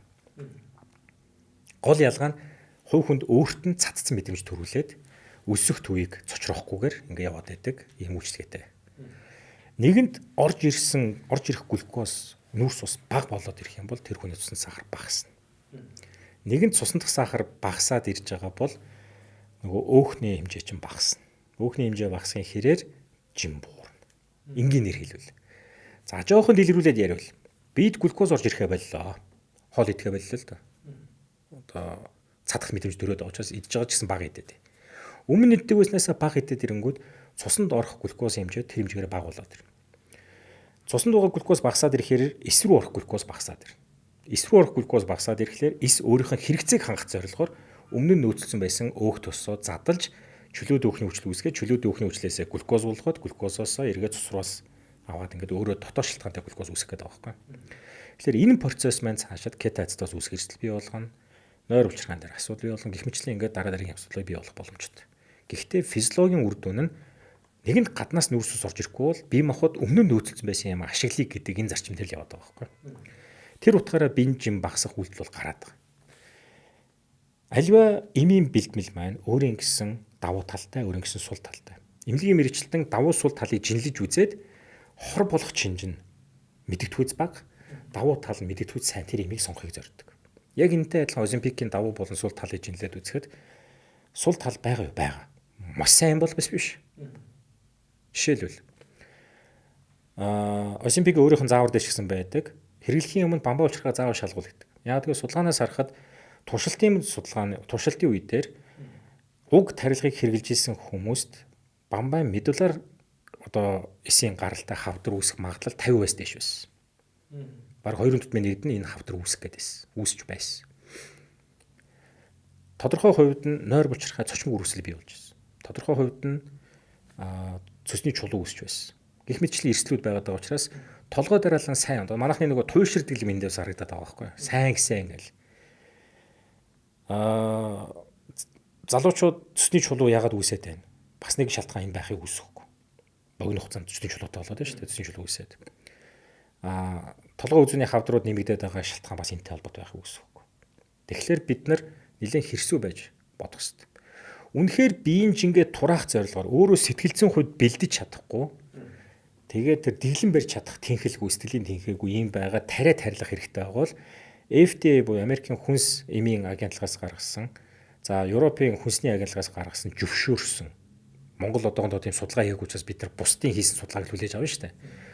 Тэдгээр өндөр хөгжилтэй орнуудын гэх юм уу өндөр потенциалтай орнуудын баталцсан тэр таргалтын эсрэг эмчилгээг авч болно. Жишээлбэл Wegovy, Saxenda гэдэг худалдааны нэршил нь мөн адилхан GLP-1 өндөр тунгаар байдаг. Энийг жишээлбэл илэрхийлж болно.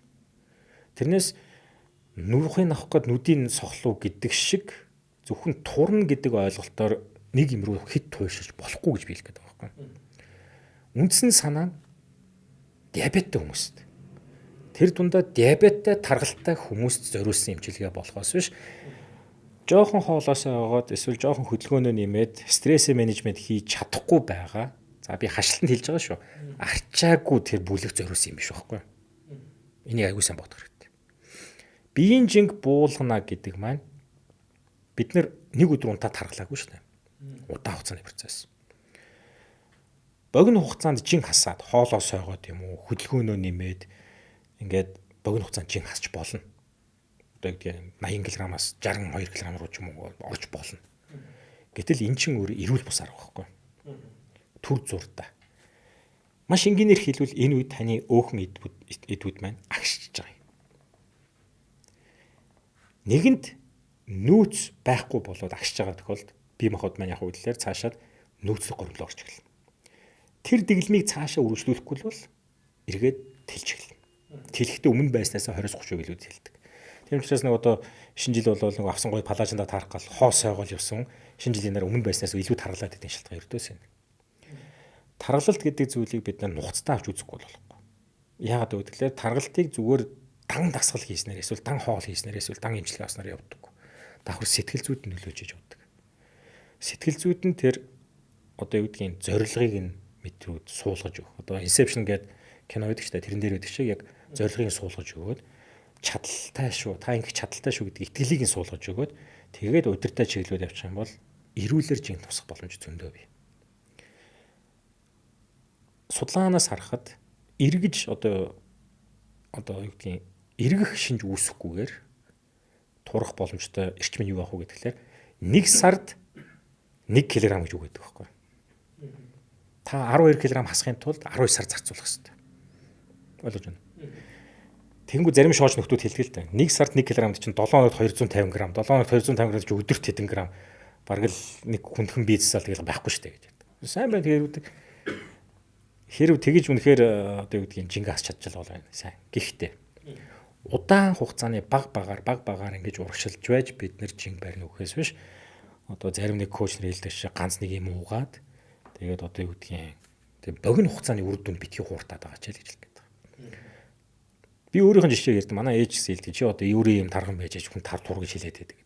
Би өөрөө одоо юу гэдгийг яг олон шалтгааны нөлөөгөөр тийм ээ стресс, хөдөлгөөний амсгал маш олон шалтгааны нөлөөгөөр би чинь 117 18 хүртэл таргалсан байхгүй. Японоос ирээд сүүлийн 3 сар эдэртээ бол маш их таргалж байсан. Ирээд яг энэ зарчмаараа би одоо хүртэл барьж байгаа. Хүссэн юм айдна. Гэхдээ хэмжээтэй. Бүгдийн одоо өгөөдөө хаан шиг нэг жүн сундаг болно гэнгүүт ийм том хондгоор уудаг шиг тийм биш. Идэх юм айдна. Хүсэж байгаа юм айдна. Хизээж одоо хүн хорихгүй. Яг тэгвэл дуртай ямиг нь хорчлоор стресс бий болно шүү дээ. Тэгэхээр идмээр байгаа юм айд гэхдээ баг хэд. Тэгээд нойроос аав сайн хөдөл. Тэгээд сард 1 кг дээдлэн шүү. 500 грамаас 1000 г гэж ярьдаг. Өөрөлдвөл 0.5-аас 1 кг сардаа турах асуудлыг ярина л гэсэн. Удаан хугацаанд, богино хугацаанд тэгж огцон турчих асуудлыг юусэн ярьж болохгүй. Тэгээд нөгөө жил их тусам нас одоо яваад нөгөө саркопени үүсээд байгаа энэ асуудлыг чинь байлгах үднээс булчин тооностой байлгах. Булчин тооностой байлгах манай нөхцөлд өнөөдөр юу вэ гэхээр мөнгө зарахгүй хийж болох юм маань ерөөсөө өдөр тутмын алхах байхгүй. Тэгээд үнэхээр чухал ажилтай ч юм уу хол юуг ажилт бол машин унана. Бусд үед бол ажил гэрийн хооронд би алхаад байдаг. Өдөртөө нэг өглөө ажил руу явахдаа 25 минут, ажлаас ирэхдээ 25 минут ингээд ядаж 50 минут би өөрөө алхаад байгаа байхгүй. Ингэж алхахдаа одоо юу гэдгийг булчингаа тооностой байх үүднээс нэг наралж байгаа ус ууж удаан алхах биш. Нилээ эрчимтэй. 1 минутанд 100 алхам гэдэг хурдтайгаар би ингэж алхаж явдаг. Тэгэхээр эн чинь өөрөө өөртөө хийж байгаа одоо нэг дадал байхгүй. Альва дадал 30-аас 45 хоногийн дотор бүрэн суух боломжтой. Анагаах ухаанд энийг болцол рефлекс гэж нэрлэдэг. Энийг чинь бүр 1920-ад оны үед Альберт Павлов физиологч тийм ээ тухайн Оросын физиологч нэг баталсан шүү дээ. Болцол рефлекс үүсгэхэд багадаа 15 хоног, дээдлэн 45 хоног хэрэгтэй.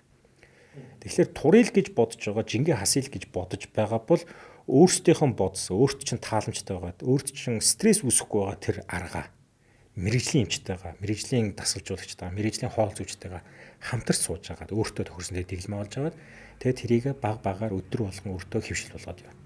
Эхний 15 хоног хэцүү. Үнэхээр хэцүү. 30 дахь хоногоос гайгүй болж 45 хоногийн дараа өдөр тутмын хөвшилж болцсон байна. Тэгэл тэрүүгээр цаашаа үргэлжлүүлээд байвал жилийн дараа бид нар хүссэн 12 кг хасчих боломжтой байхгүй. Тэрнээс 7 хоног цар 12 хийсээд 12 кг хасаад болно. Ач холбогдол багтаа. Эсрэгээр сөрөг үр дүн ихтэй. Тэгэхээр юмыг бид нар өнгөц харж юусоо болохгүй гэдгийг л би дахин хэлэх гээд байгаа шалтгаан байна. Юм болгон эмэг замтай, өвчин болгон эмэг замтай.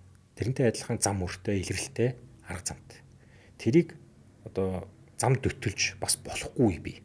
Зам дөтөлж болвол сайн байна. Гэхдээ зарим тохиолдолд зам дөтөлж болохгүй бас би. Илүү аюултай зам болчихж байгаа учраас. Тэгэхээр аюулгүй замаар явахын тулд бид нар энэ эрүүл мэндийн анагаах ухааны физиологийн онцлогуудыг ойлгож авах ёстой. Хүн болгоныг олох ёсгүй, албагүй. Тийм учраас мэрэгжлийн эмчтэй ханд гэдэг байгаа байхгүй. Таны өмнөөс энийг чинь сураад эзэмшсэн мэрэгжилтэн гэж хүн байгаад байна. Тэр мэрэгжилтэнд ханд, тэр хүндээ итэг. Сохроор итгэх биш, өөрөө бас хэрсүү цензуртэйгээр өөрөө юм асуудал. Одоо би буруу санааг өөрчилж хичээл орж байхдаа би хизээж оюутнууд надаас багшаа энэ юу ингэх ёстой мүү гэж надаас шууд бэлэн хариулт асуусан асуултанд би хизээж хариулдаг байсан шүү дээ. Чи өөрөө юу гэж бодож байна? Би өөрөө чинь тэгж асууж санаж байгаа тийм ээ. Чи өөрөө юу гэж бодож байна? Ийм байвал яах вэ? Чи юу гэж бодож байна? Би дандаа оюутандаа эргээд асуултыг хариулдаг. Хэрвээ оюутан маань багшаа би ийм уншаад ингээд ойлгосонгүй. Гэхдээ ингээд унсан чи ийм нэг харьцуул гараад ирлээ. Энийг би ойлгохгүй. Энэ хоёрыг харьцуулсан чи ингэвэл яах юм бол гэдэг өөрийнхөө оюун бодлыг гаргаад ирж байгаа оюутанд бол би бүр дуртай тусалдаг. Би мэдэхгүйсэн гэсэн ойлоо хамт харъя. Алив номоо харъя. Интернетээр юу гэж байна? Аптодейтээр юу гэж байна? PubMed-ээр юу гэсэн байна? Эн чинь өөрөө ирэл сурлах байхгүй. Энэ заавал эмч хүний хийх ёстой юм биш. Хүн болгоны ухамсарт одоо сэхэтэн хүн болгоны хийж чаддаг байх ёстой үйлсийн нэг. Юмд хэрсүү ханд. Эн чинь зөвхөн эрүүл мэндтэй биш, улс төртэй, нийгэмтэй, сошиал дээр тийм ээ. Бүх юм дээр ингэж хандаж чадах юм бол бидний өнөөдрийн энэ бухимдал үүсгээд байгаа асуудал бол нэлээд сайн засагдах болов уу гэж би хувьд итгэдэг байхгүй. Тийм болохоор иргэд жоохон хэрсүү байгаач. Хэрсүү бэ гэдэг нь мууснаатай гэсэн үг биш шүү дээ. Юмыг одоо юу гэдгийг үгэн дотор үг, үхэр дотор гівэн гэдэг шиг үгийн цаад үгийг бодож сураач, тунгаад сураач. Ийм дадлыг бий болгооч. Ийм дадал болоогүй, бий болоогүй шалтгаан нь нэг үсэг одоо манай нийгэм ерөөс уншихаа байсантай холбоотой гэж би хараад. Нэг үе бодвол одоо залуучууд манаас ном уншдаг болчих. Номны худалдаа нэлээд сайн болдог болчих. Тэгэхээр юм уншина гэдэг чинь оюун дүнэлтийг чадамжтай болно л гэсэн. Зүгээр нэг TikTok үзээ, нэг Reel үзээд ингээд байхаас илүүтэйгээр уншиж өөртөө оюун дүнэлт гаргаад өөрөө төсөөлөн бодоод ингээд явж чадах юм бол эн чинь өөрөө ухамсарыг нэг төвшин ахиулах нэг нөхцөл болчиход байна гэж хэлээд байгаа байхгүй. Тийм болохоор иргэд өөрсдөө зөвхөн эрүүл мэндийн тал дээрэж биш бусад бүх юм дээрээ жоохон хэрсүү хийж чадах юм бол өнөөдрийн манай энэ улс орнд тохиолдоод байгаа хэцүү зүйлүүд маань тун амархан шийдэгдчих юм шиг надад бол санагдаад байдаг. Хувь хүний хувьд л. Тэгээд би дотоод шүүрэл дээр бас ингээд хараад байхаар ер нь Монгол Японы эмнэлгийн дотоод шүүрлийн одоо алтаа сайхан одоо мундаг багш байна. Тэгээд одоо бас алтаа сайхан багшийн мундаг бас олон шавнар. Тэгээд таны сайн хэлдгээр их одоо олон бас дотоод шүүрлийн мундаг бас олох эмчнэр бас гарч байгаа юм байлээ. Тэрийг bis өөрийн биеэр очиж харсан. Тэгээд тэр хүмүүстэйсэн бас ингээд яриагийн сонсоод байж хаар дотоод шүүрлийнхэн хүндээ их санаа зовдөг юм байлээ. Нөгөө хүндээ их амар санаа зовоод айгүйх зөвлөгөө өгөөл ингээл гаргацдаг. Нөгөө хүн нь яг итгэлийн алдаал ингээл эргээл нөгөө нэг ярьсан зөвлөгөөнөөс нь эсэргээрээ ингээл одоо баяраас айгүйх айд юм байл ш дотоод шүүрлийнхэн чинь. Одоо нөгөө нэг загсан хэлсэн хүмүүс мөн наадмын дараа яана, цагаан сарын дараа яана гэд ингээд нэг юм хүндээ айгүйгоо сэтгэл тавьсан энэ зан чанар нь миний бодлоор одоо та бүхэн одоо мундаг багш нарын бас өвлүүлж өгж байгаа гоё тийм сэтгэл эмч хүн сэтгэлтэй байх хэрэгтэй гэдэг тэр зүйл бол ялцчихгүй байна гэж би бол харсан. Тэгээд ер нь дотоод шүүрлийн энэ асуудалтай хүмүүсийг ч гэсэн миний бодлоор энэ эмнэлгүүдээр хараад тахаар бас орон тоо бас зарим эмнэлгүүдээр байхгүй байна л та. Тэгэл тэр хүмүүс яг үнэндээ дотоод шүүрлийн эмчд үзүүлж байгаа гэдэг хэдэн сарын цаг аваад холоос хөдөөнөөс ирээд нэг харьяалын эмнэлэг дээр үзүүлдэг. Гэтэл тэнцэн өөр эмч ингээ суугаад дотоод шүүрлийн зөвлөгөөг нь ч юм ингээд яалтчгүй ингээ ирсэн тохиол манайх дотоод шүүрлийн эмч байхгүй гэж хэлэхээр нөгөө хүмүүс ч бас эргээ ууралдаг юм байна л та. Тэгээд иймэрхүү маягаар нэг үдсэн иймэрхүү хяналт багтай ийм зүйлүүд бол зөндөө ажиглагдсан. Тэгэхээр таны бодлоор та бас одоо анагаах шилжүүлэх ухааны үндэсний сургууль бас удирдлагын одоо менежмент дээрээс нь одоо их олон шавнараас төрүүлж гаргаж байгаа хүний хувьд хэлэхэд ер нь одоо дотоод шүүрлийг сонгож байгаа энэ одоо олон мундаг залуучууд энэ эмнэлгүүдээр очиход ер нь хүрэлцэн ер нь хэр байх шиг байна. Эсвэл үнэхээр одоо хүний нөөцийн асуудал бас байна уу? Энд дээр та ямар бодолтой? Бид өмнө хэлсэн төгсдийн дараа сургалтаар бид нар жилдээ багадаа 10-аас 20 дунджаар нэг 20-30 дотоод шүүрлийн эмчнэр жил болгон бэлдэж байгаа гэж. Зөвхөн анагаахын шилжүүлэх үндэсний сургууль биш, эрүүл мэндийн хөгжлийн төв буюу улсын 1-р эмнэлэг, 3-р эмнэлгийг түшиглээд дотоод шүүрлийн эмчнэр бол бэлтгэж байгаа. Гэхдээ энэ дээр нэг хошин шог дээр гардаг хуваарлтын шог байна гэдэг юм хэлэх гээд байгаа байхгүй. Асуудал юу гэхээр ялч байхгүй одоо юу гэдгийг тухайн эмнэлгүүдээр дотоод шүүрлийн тусламж үйлчилгээ гэдэг юм байх хэрэгтэй байдаг. За энийгээ дагаад би бас нэг мэрэгчлэтийн хувьд хувь хүнийхэн бодлыг хэлье л да. Өнөөдөр Монгол улсад эрүүл мэндийн тусламж үйлчилгээг, таслал үйлчилгээг өрхийн анагаах ухаанд буюу анхаарчдад нэгжээр дамжуулж хийж байгаа. Нэг талаасаа зөв. Гэтэл нөгөө талаасаа энэ маань бас өрөөсгөл болчиход байгаа байхгүй юу? Яагаад гэвэл өрхийн ангаах ухааны төвд, өрхийн эрүүл мэндийн төвд хэн байх ёстой гэхээр маш туршлагатай дотрийн эмч нар, маш туршлагатай хүүхдийн эмч нар, дор ээж 10 20 жилийн туршлагатай гэж байгаа шүү. Тэгээ мэрэгсэн эмч нар байвал хамгийн зохимжтой. Гэтэл манад эсэргээрээ дөнгөж төгсөн залуучууд өрхийн эмнэлэг дээр ажиллаж хагаад тэгээд гишүүр болоод дараагийн шат руу гардаг юм гишүүр болгочод. Нөгөө тогтолцоо нь санаан зүг боловч хэрэгжихтэй буруу хэрэгжүүлээд байна гэж хараад байна. Эсэргээрээ өрхийн эрүүл мэндийн төв байхаас илүүтэйгээр би зөвхөн хувь хүнийхэн бодлыг хэлье. Мэрэгсэн мэрэгжлийн клиникүүд байх хэрэгтэй. Бөөрийн клиник, дотоод шүүрлийн клиник тийм ээ. Дүүрэг болгон дээр өрхийн эмнэлэг байдагтай адилхан, хороо болгон дээр байдагтай адилхан яг энэ клиникээр байгаа байвал бид нэр иймэрхүү асуудлыг шийдэх тун хайтайхан болчих юм болов уу гэж би боддог. Тэгж чаддгүй юм бол одоо нөгөө өрхийн ангаах ухааны төв дээр жинхэнэ мэрэгсэн дотоод шүүрлийн эмчнэр ажиллуулах. Тэгэнгүүт чи нөгөө ажлын байрны тодорхойлол ингээд хууль эрх зүйнүүд нь бас яригдал эхэлчихсэн юм шиг байлаа л дээ. Тэгэхээр хүн цөөдснүг гэвэл би үгүй гэж хэлнэ. Бид нар бол хангалттай бэлтгэж байгаа. Хуваарлал шог үгүй л тийм. Орон нутагт ялангуяа очиж ажиллах улсууд байхгүй байна. Ялангуяа орон нутгаас ирж байгаа эмчнэр маань тэндээ очиж ажиллана гэхээс биш хотод төгссөн, 10 жилийн хотод төгссөн, их сургуулийн хотод ажилласан, хотын иргэн хөзөө очихгүй л байгаа байхгүй. За яг хуу гэр бүлээ дагаад явж байгаа нэг цөөн бүлэг байж магадгүй. Гэтэ тэд чинь тодорхой хугацаанд эргээл нааш ирж байгаа. Яагаад ирээд юм гэдэг тэгэхээр нөгөө дан ганц эмчээр ажиллах тэр нөхцлөөс илүүтэйгээр нийгэм эдийн засгийн нөхцөл байгаад байна шүү дээ. Орон нутагт хүүхдийн сургууль соёлын байдал, тийм ээ, нийгэм соёлын байдал Улаанбаатаруудтай адилхан байна. Үгүй шүү дээ. Одоо Японы шиг муж болгон өөрийн төвтэй төв болгон адилхан, Токиотойгоо адилхан юм байна уу гэвэл бас үгүй. Тийм ээ. Америкийн нэгдсэн улсын 50 муж гэдэгтэй адилхан, Австралийн 6 муж гэдэгтэй адилхан муж болгон өөрийн гэсэн капиталтай, тэгээд нийслэлтэй, тэгээд нийслэл болгон адилхан юм байна уу гэвэл үгүй. Аслагдсан аймаг дүүргүүдэд өөрхүүдэд ажиллаж байгаа эмчнэрт бол нийгмийн байдал маш хэцүү шүү дээ. Тэгэхээр эмчийг хөдөө ажилуулъя гэвэл эмч тэнд ажиллах болцоог хангахын тулд дан ганц эмнэлгийн орчныг сайжруулах нь чухал биш болчиход байгаа байхгүй. Цалин амлаад тийш очихгүй байна. Одоо юу гэдгийг орон байр амлаад очихгүй байна. Эргээд нөгөө тэр эмч чинь ганцаараа биш шүү дээ. Эмч гэдэг чинь ял биш шүү дээ. Бид нар адилхан хүн, бид нар адилхан гэр бүлтэй, хүүхэдтэй. Хүүхдийн ирээдүйд санаа зовно. Миний хүүхдийн ирээдүйд баталгаатай газар би амьдрахыг хүснэ. Гэтэл тэр нөхцөлийг бүрдүүлж өгөхгүй болохоор чинь нөгөө хуваарлалтын шог болчоод ирэхлээр хүн яалч байхгүй тэр боломжийг санал болгож байгаа газар чиглэлдээд ч хамаагүй яаж иж байгаад нэг нас зуураад авахыг хичээж байгаа байхгүй. Тэгэхээр би эмчтэр зөвхөн дотоод шүүрлийн эмч гэлтгүй бусад бүх мэргэжлүүд яг ийм зовлонтой байгаа. Орон нутаг дээр. Орон нутагт ажиллаж байгаа эмчнэр маань нэг бол тэр орон нутгийнх, нэг бол тэнд очиод удцсан, тэндээ дасцсан. Одоо эсвэл хүүхдүүд нь том болсон ч гэдэг юм уу те ийм байдалтай л босоод байгаа. Яг дөнгөж төгсөж байгаа залуучууд бол яаж иж байгаа л нэг төв сөрөн газар бараачих юмсан гэл зориод яваад байгаа. Энд чинь тэр эмчний буруу биш шүү дээ. Нийгмийн нөхцөл байдал нь яг ийм байдлыг нөхцөлдүүлчихэд байгаа учраас бид нар анхаарах хэрэгтэй. Тэгэхээр уг нь бол нэг гоё өрөө явсан юм аа.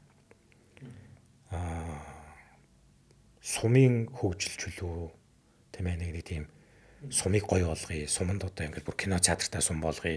Сургуультай, цэцэрлэгтэй тийм ээ. Ийм сургууль сум болгоё. Сумыг суурин биш төв болгож гэдэг нэг тийм гоё ураатай нэг хэсэг явж ирсэн. Санаан зөв арга нь буруулчиход байгаа байхгүй. Дахиад. Тэгэхээр хэрв би их нэртэйгээ ч гэсэн ярьдаг байсан. Японд ингээд доктор хамгаалаад ирж байхад бид нарыг Эрдэнэтэд тэр үеийн эрүүл мэндийн шинжилгээний их сургуулийн салбар Япон эмнэлэг байгуулах юм байна. Гэтэл бид нар Японд байхад төлөөлөгчүүд нь хүртэл ирээл уулзаал та нар хүний нөөц нь болно шүү гэж ажиллаад явж ирсэн. Их нэртэй билж ирсэн. Хоёул Эрдэнэтэд амьдрах уу? Ойрхон цаашаа буулган байна. Дэшээ бүр болохгүй бол мал аваад фермер ажиллаж болж ийн гэл. Яагаад гэвэл уучлаарай. Хотын энэ бүх муухай одоо юу гэдгийг түгжрэл утаа энэ юм байхыг хинч хүсэхгүй шүү дээ. Болж л үгүй хөдөө гарахыг зорно. Гэтэл хөдөө нь яг хотод байдаг шиг нөхцөл буюу сургууль, соёл, тийм ээ. Одоо entertainment, нийгмийн хэрэгцээ, нийгмийн шаардлага энэ бүх юм маань байхгүй болчвол эргэл муухай ч гэсэн эндээ шавхаас өөр аргагүй л болчиход байгаа байхгүй. Тэгэхээр энэ утгаараа том зургаар нарах юм бол бид нар мэрэгчлэн бэлдэж байгаа бид нарт биш мэрэгчлэтнийг ажиллах нөхцөлийг хангаж чадахгүй байгаа тогтолцоонд алдаа гэж би хараад байгаа байхгүй. Дээр нэмэгдээд Одоо аймгийн нэгдсэн эмнэлгүүдээр жишээл дотоод шүүрлийн эмчийн олдон тушаалыг 1 гэж заасан байдаг. Жишээлбэл. Гэтэл дотоод шүүрлийн эмч маань өөрөө диабеттэй зөвхөн диабеттэй хүнтэй харьцаад багтаад идэг байхгүй. Тэгээ бид нар их олон жил одоо манай Алтаа саан багш сайн байлаа багш би тэгэл эмнэлгийн эмчнэрээр дамжуулаад мэрэгжлийн салбар зөвлөөр дамжуулаад аймагт ядаж дотоод шүүрлийн эмч 2 болгооч. Нэг нь зөвхөн диабеттэй хариуцдаг, нэг нь бусдаа хариуцдаг. Жирэмсний диабет байна, бамбайн асуудал байна. Хаалгаанд орчих хүний дааврын асуудлыг үнэлэх асуудал байна. Нэг хүний ч биеийг хэд хуваах юм бэ гэж болохгүй шүү дээ. За баялаа яг тэр хэмжээгээр цалингийн өгдөг бол одоо хам хайж юу. Гэтэл тийм биш. Дотрийн хүн нэг хүн үзлээ өчүүхэн цалинд. Нөгөө өндөр өртөгтэй мис засал хийгээд одоо юу гэдэг 10 сая төгрөгийн мис засал хийж байгаа юм чинь 20% аваад 2 сая төгрөг авч байгаа. Манай дотоод шүүрлийнхэн манай зөвхөн дотоод шүүрлэлтгүй. Манай дотрийн чиглэлийн улсууд маань яадаг вэ гэхээр юм болгонд орцдог. Цэрэг татлах дотрийн эмчнэр очино. Хаалгаанд орох гэж байгаа хүний дотрийн эмч үзэж зөвлөгөө өгнө. Гэтэл хаалгааны өртгийг нь мислийн эмч наваад байдаг. Энэ тогтолцоо ч өөрөө буруу болчиход байгаа байхгүй. Дотрийн эмч хаа газар хэрэгтэй. Яагаад гэвэл доктор гэдэг чинь өөрөө зөвхөн 5 цул 6 сар эртний тухай яриаггүй байхгүй бид нар. Тэр хүний бүхий л тогтолцооны тэнцвэрт байдлыг хангаж байгаа нь юу гэдгийг үнэлж гарч болох эрсдлийг үнэлж өгч байгаа мэрэгчлэлт. Энэ мэрэгчлэлтний одоо үйл ажиллагааг мэрэгжлийн үн цэнийг үнэлэх цаг болцсон. Ингэж чадахгүй бол энэ төр ажиллах сонирхолтой гарахгүй. Одоо дотороор сурж байгаа эмчнэрийг та хэд судлаад үзээрэй. Гастроэнтеролог буюу дуран хийдэг улсууд руу маш их хүн сурж байна. Яагаад гэвэл гараад дуран хийгээд мөнгө олоолаа байгаа учраас. Гэтэл дурангаа хийхгүй ч гэсэн зүгээр дотрийн кабинет суугаад зөвлөгөө өгж байгаа хүн чинь тэр дуран өгж байгаа хүнээс дутхгүй хөдөлмөр зарцуулж байгаа шүү дээ. Тэрийг үнэлдэг. Яг энэтэй адилхан дотоод шүүрлийн эмч жишээлбэл чи дотоод шүүрлийн эмч чинь энийг үзгээд хүн диабеттэй хүнийг үзээд ээж болохгүй. Тэр чинь бамбайтай хүн орж ирнэ. Жирэмсний чихэнжтэй хүн орж ирнэ. Ховор болооч бүр нийтэд өвчрөх асуудалтай хүн орж ирнэ. Хавсарцсан гэмтэлтэй хүмүүс орж ирнэ. Энэ болгон чинь дотоод шүүрлийн эмч ажиллах хэрэгтэй болно шүү дээ. Тэгэхээр нөгөө нэг эмч тэдл байх хэрэгтэй гэж заагаад өгсөн тэрний хязгаар чинь бас өөрөө дөнгө болчиход байгаа байхгүй. Сайн чадaltaй эмчнэр байна. Эмнэлэг авъя гэдэг. Тааж манад оронтой байхгүй. Ийм асуудал гараад байгаа байхгүй. Тэгэхээр энийг манай нөхцөл одоо шийдэж болох нэг хувилбар нь миний зөв хувь хүний зүгээс харахад бусад улс орнд байдаг энгийн жишээ. Мэргэсэн клиникүүдийг байгуулах. Хэвтэн эмчлүүлэхгүй клиникүүдийг байгуулах. Мэргэсэн клиникүүдээс санал өгсөн хүмүүсүүдийг одоо төвл авлагын эмнэлэгт нь хэвтэн эмчлүүлдэг. Гэтэ дандаа хүнд кейсүүд. Яагаад гэвэл дотоод шүүрлийн тэр дундаа чихрийн шижин диабетийн ихэнх асуудлыг бид нар эрт илрүүлээд зөв чиглүүлж чадах юм бол хэвтүүлэхгүй эмчлэх боломжтой байхгүй. Зөвлөгөөг зааж өгөөд, эмчилгээг зааж өгөөд, хянаад, эргэн дуудаад, хянаад яваад иж болдог. Тэр тогтолцоо өнөөдөр манад бүрдэж амжааг байгаа учраас асуудал гараад байгаа. Үнэхээр манай дотоод шүүрлийн эмчнэр за би баярлалаа манай мэрэгжлийн эхнүүдийн маань нэг сайхан магцсанд. Гэхдээ эмч болгон юм байдаг болов уу гэж бодод. Сэтгэлээ гаргаж зорж эмчилж байгаа хүн итгэл алдаад ороод ирэх шиг муухай юм байдаг. Та даанч явда. За одоо яах вэ? Тэгэл одоо үзэхээс гэл ингээл ордог. Үнэхээр үнэ шинэ жилийн өмнө хүнд өвчтнүүд бүгд гараа авчдаг. Цагаан сарын өмнө гараа авчдаг. Баяр дууслаа улам хүндэрчээд ороод ирдэг. Одоо энэ наадан байна. Шинэ жил байна. Цагаан сар байна. Энэ бүгэн маань өөрөө манай диабетикуудад бас түүхтэй. Нэг үеийн удвал иргэдийн эрүүл мэндэд тавьдаг боловсролын байдал бас нэг үеийн удвал сайжирч байна. Энийгээ дагаад өөртөө анхаарал тавьдаг, өөртөө арчаа тавьдаг. Эмчийн зөвлөгөөг яс биш юм гэхэд 50-аас дээш хувийн бэлэлттэй авчирдаг хүмүүс байна.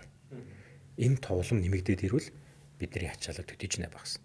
Гэхдээ эцсийн дүндээ бид ачаалал багасгах гэдэг юм биш.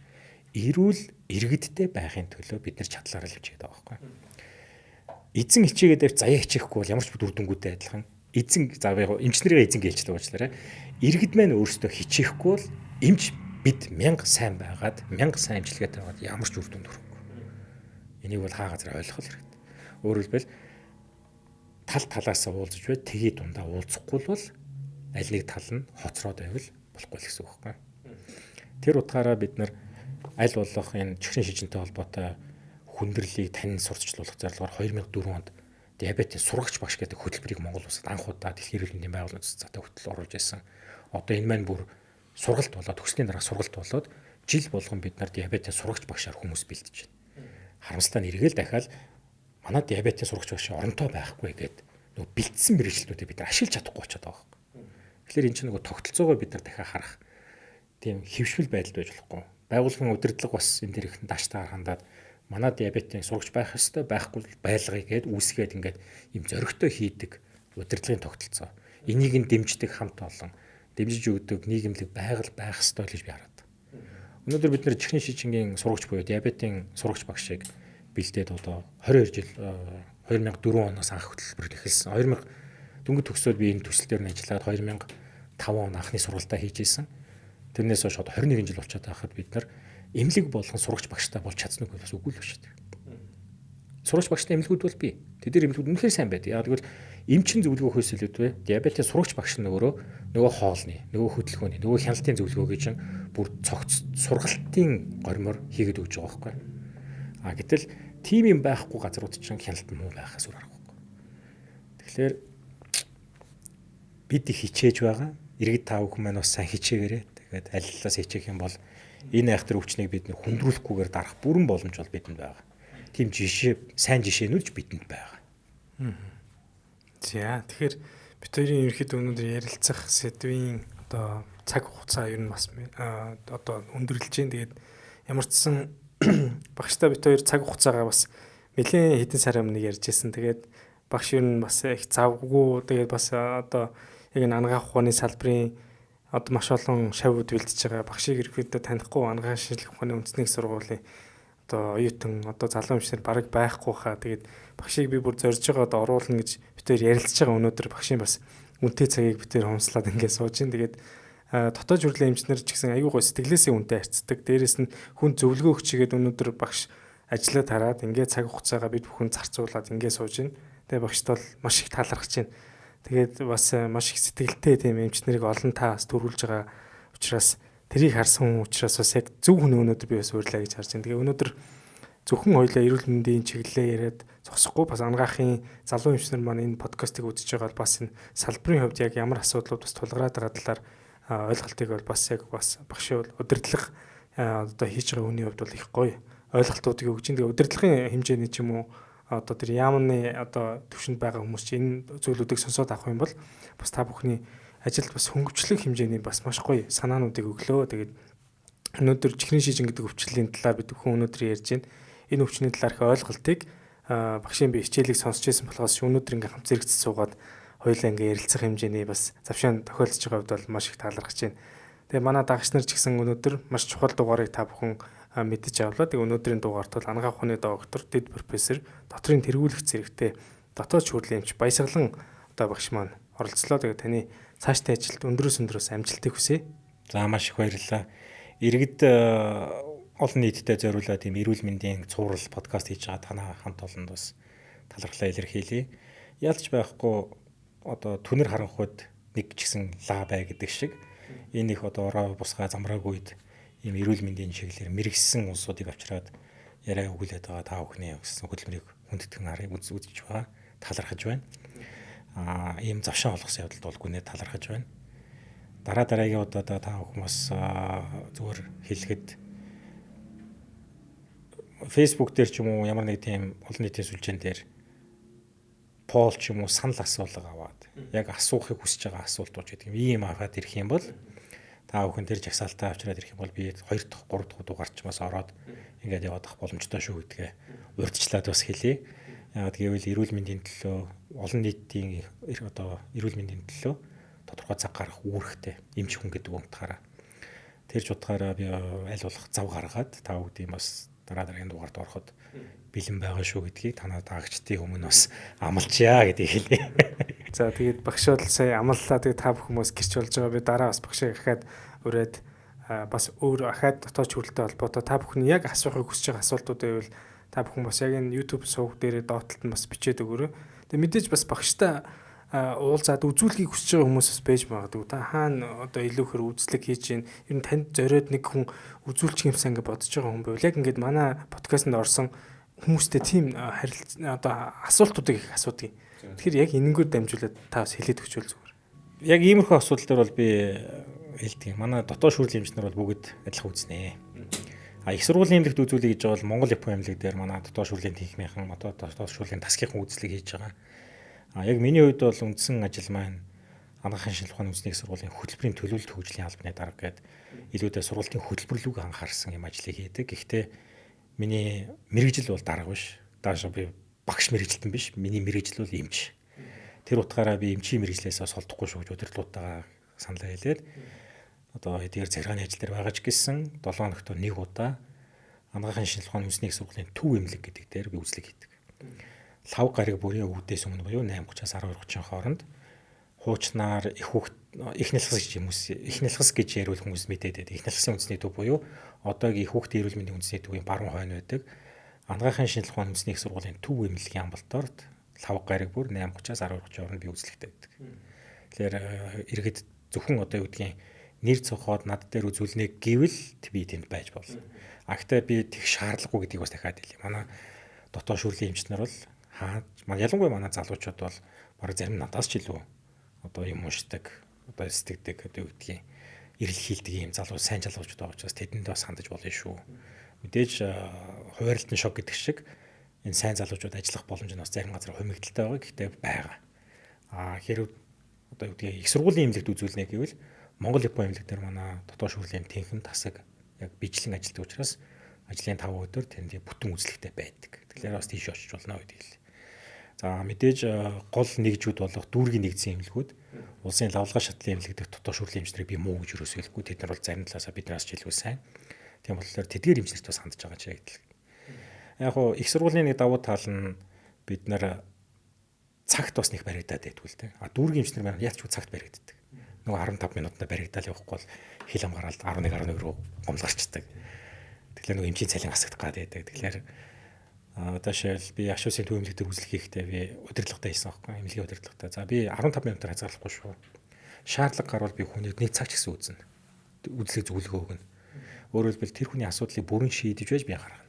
Тийм учраас хүмүүстэй сайн ойлгуулаарай. Хүлээж байгаа улсуудаа таны цаг 9:30 боловчиг багш өмнөх хүнээ удаан үзвэл та битгий бохомдаарай хүлээж байгаарай гэж ойлгуулъя шүү гэдээ би тохирсон байдаг.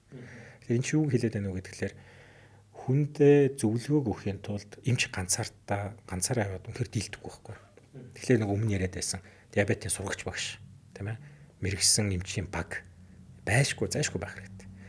Миний Австралид ажиллаж байсан эмнэлэг дээр завшаан холдоод ажилласан эмнэлэг дээр яг энэ багаар ажилладаг. Эмч байна, дотоод шүүрлийн эмч байна. Үзлэгээ үзлээ.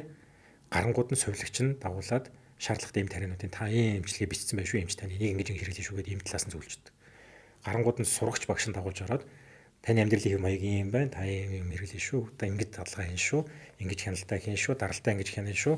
Тэд хоногийн дараа ирэхдээ ийм шинжилгээ бүрдүүлж ирнэ шүү. Гарангууд нь хоол зүйчин. За танд ийм хоолны санал болгоё. Танаа гэр бүлийн төсөв тохироод ийм хоолыг санал болгоё гэд. Өөрөөр хэлбэл 5-аас 6 хүн нэг хүний төлөө ажилладаг, баг ажилладаг байхгүй. Манад яаж юм гэхээр ганц эмч ганц өвчтөнтэй. За заримдаа сувилагчтай хойлохна. Зарим газар сурагч багшдаг. Нэг хоол зүйч нь байхгүй, хөдөлгөөн засалч нь байхгүй, сэтгэл засалч нь байхгүй. Тэгэхээр эн чинь өөрөө нэг хүний төлөө багийн ажиллагаар явдаг. Манай одоо зөвхөн манай дотоод шүүрлийнхэн ч биш, ихэнх эмнэлгүүд яг ийм багийн тогтолцоогоор явах ёстой байдаг. Харамсалтай нь энэ бүрдээгүй байгаа учраас бид нар тэр нэг гоё гэж мөрөөд байдаг нийгэм рүүгээ бас очиж чадахгүй байгаа юм л да. Тийм болохын төлөө бид нар бас зүтгэж байна. Түрүүнээсэнчлэн сурагч багш байхгүй байхад бид нар хөтөлбөрийг нь боловсруулад одоо ДМБ-с боловсруулад төсөл гаргаад энэ дээр ялангуяа Алтайсан багш бол маш гол үүрэгт орж исэн. Сувтаа багш маш сайн тэмцсэн. Лавсрын захирал тэр үед ангаахын одоо эрүүл мэндийн шинжилгээ ухааны их сургуулийн захирал байсан лавсрын багш маш сайн тэмцсэн. ДМБ-ийн халдварын бус зарах өвчин хариуцсан мэрэгчлэн Салиграм Говинд гэдэг мэрэгчлэн маш сайн тэмцсэн. Тэгэхээр энэ бүх хүмүүсийн тэл зүтгэлээр ингээд мэрэгчлүүд бэлдээд байгаа. Тэгэхээр бид нар ч гэсэн одоо энэ ахмадуудынхаа залхамжийг авч байгаа улсууд бас яг энэ бодлогын чанартай юм дээр бас ажиллах хэрэгтэй л гэж би хараад байгаа. Тэр утгаараа ингээд уулзалт нэр бас юм дангац мэрэгжлийн биш бас ийм байдгийг шүү гэдэг санааг сэтлийг хүмүүстээ өгөх. Аливаа даваа хамт ажиллая баг болъё гэж уриалгах зорилгоос ингэж яриад байгаа учраас та бүгдийг чилээ төгсгөлд ингэж уудсандаас уучлаарай. За тэгээд багштай баярлалаа. Тэгээ өнөөдөр бид бүхэн чихрийн шижин гэдэг өвчлөлөөр дугаарж байна. Цаашаага бас багш ярилцаад бас маш гоё дугаарыг бид хоёр бас хийх амлалтаар ингээд өнөөдөр яриагаа өндөрлөе. Мэдээж та бүхэн YouTube суваг дээр бид бүхэн бол улам нэмэгдэж байгаа. Энэ бол хандлт биш эрүүл мэндийг илүүхээр сонирхож анхаарж байгаа хүмүүсийн тоо нэмэгдэж байгаа гэдгээр бол миний хувьд маш их баярлж байна. Тэгээ багшийн маш олон шав болон за үйлчлүүлэгч зөвлөгөө авч ирсэн хүмүүс ирээ үзэж байгаа та бүхнээс гоё комент чирээ. За манай зочин болон за манай багийнхан та бүхний комментиг бол бас цаг алга унш. Энээс урам авч дараагийн дугаарыг илүү гоё хийх энэ зүйлүүдийг бол авдаг юм шүү. Тэгээд дараагийн бас чухал подкастаар бүгдээрээ иргэн уулзлаа. Баяртай.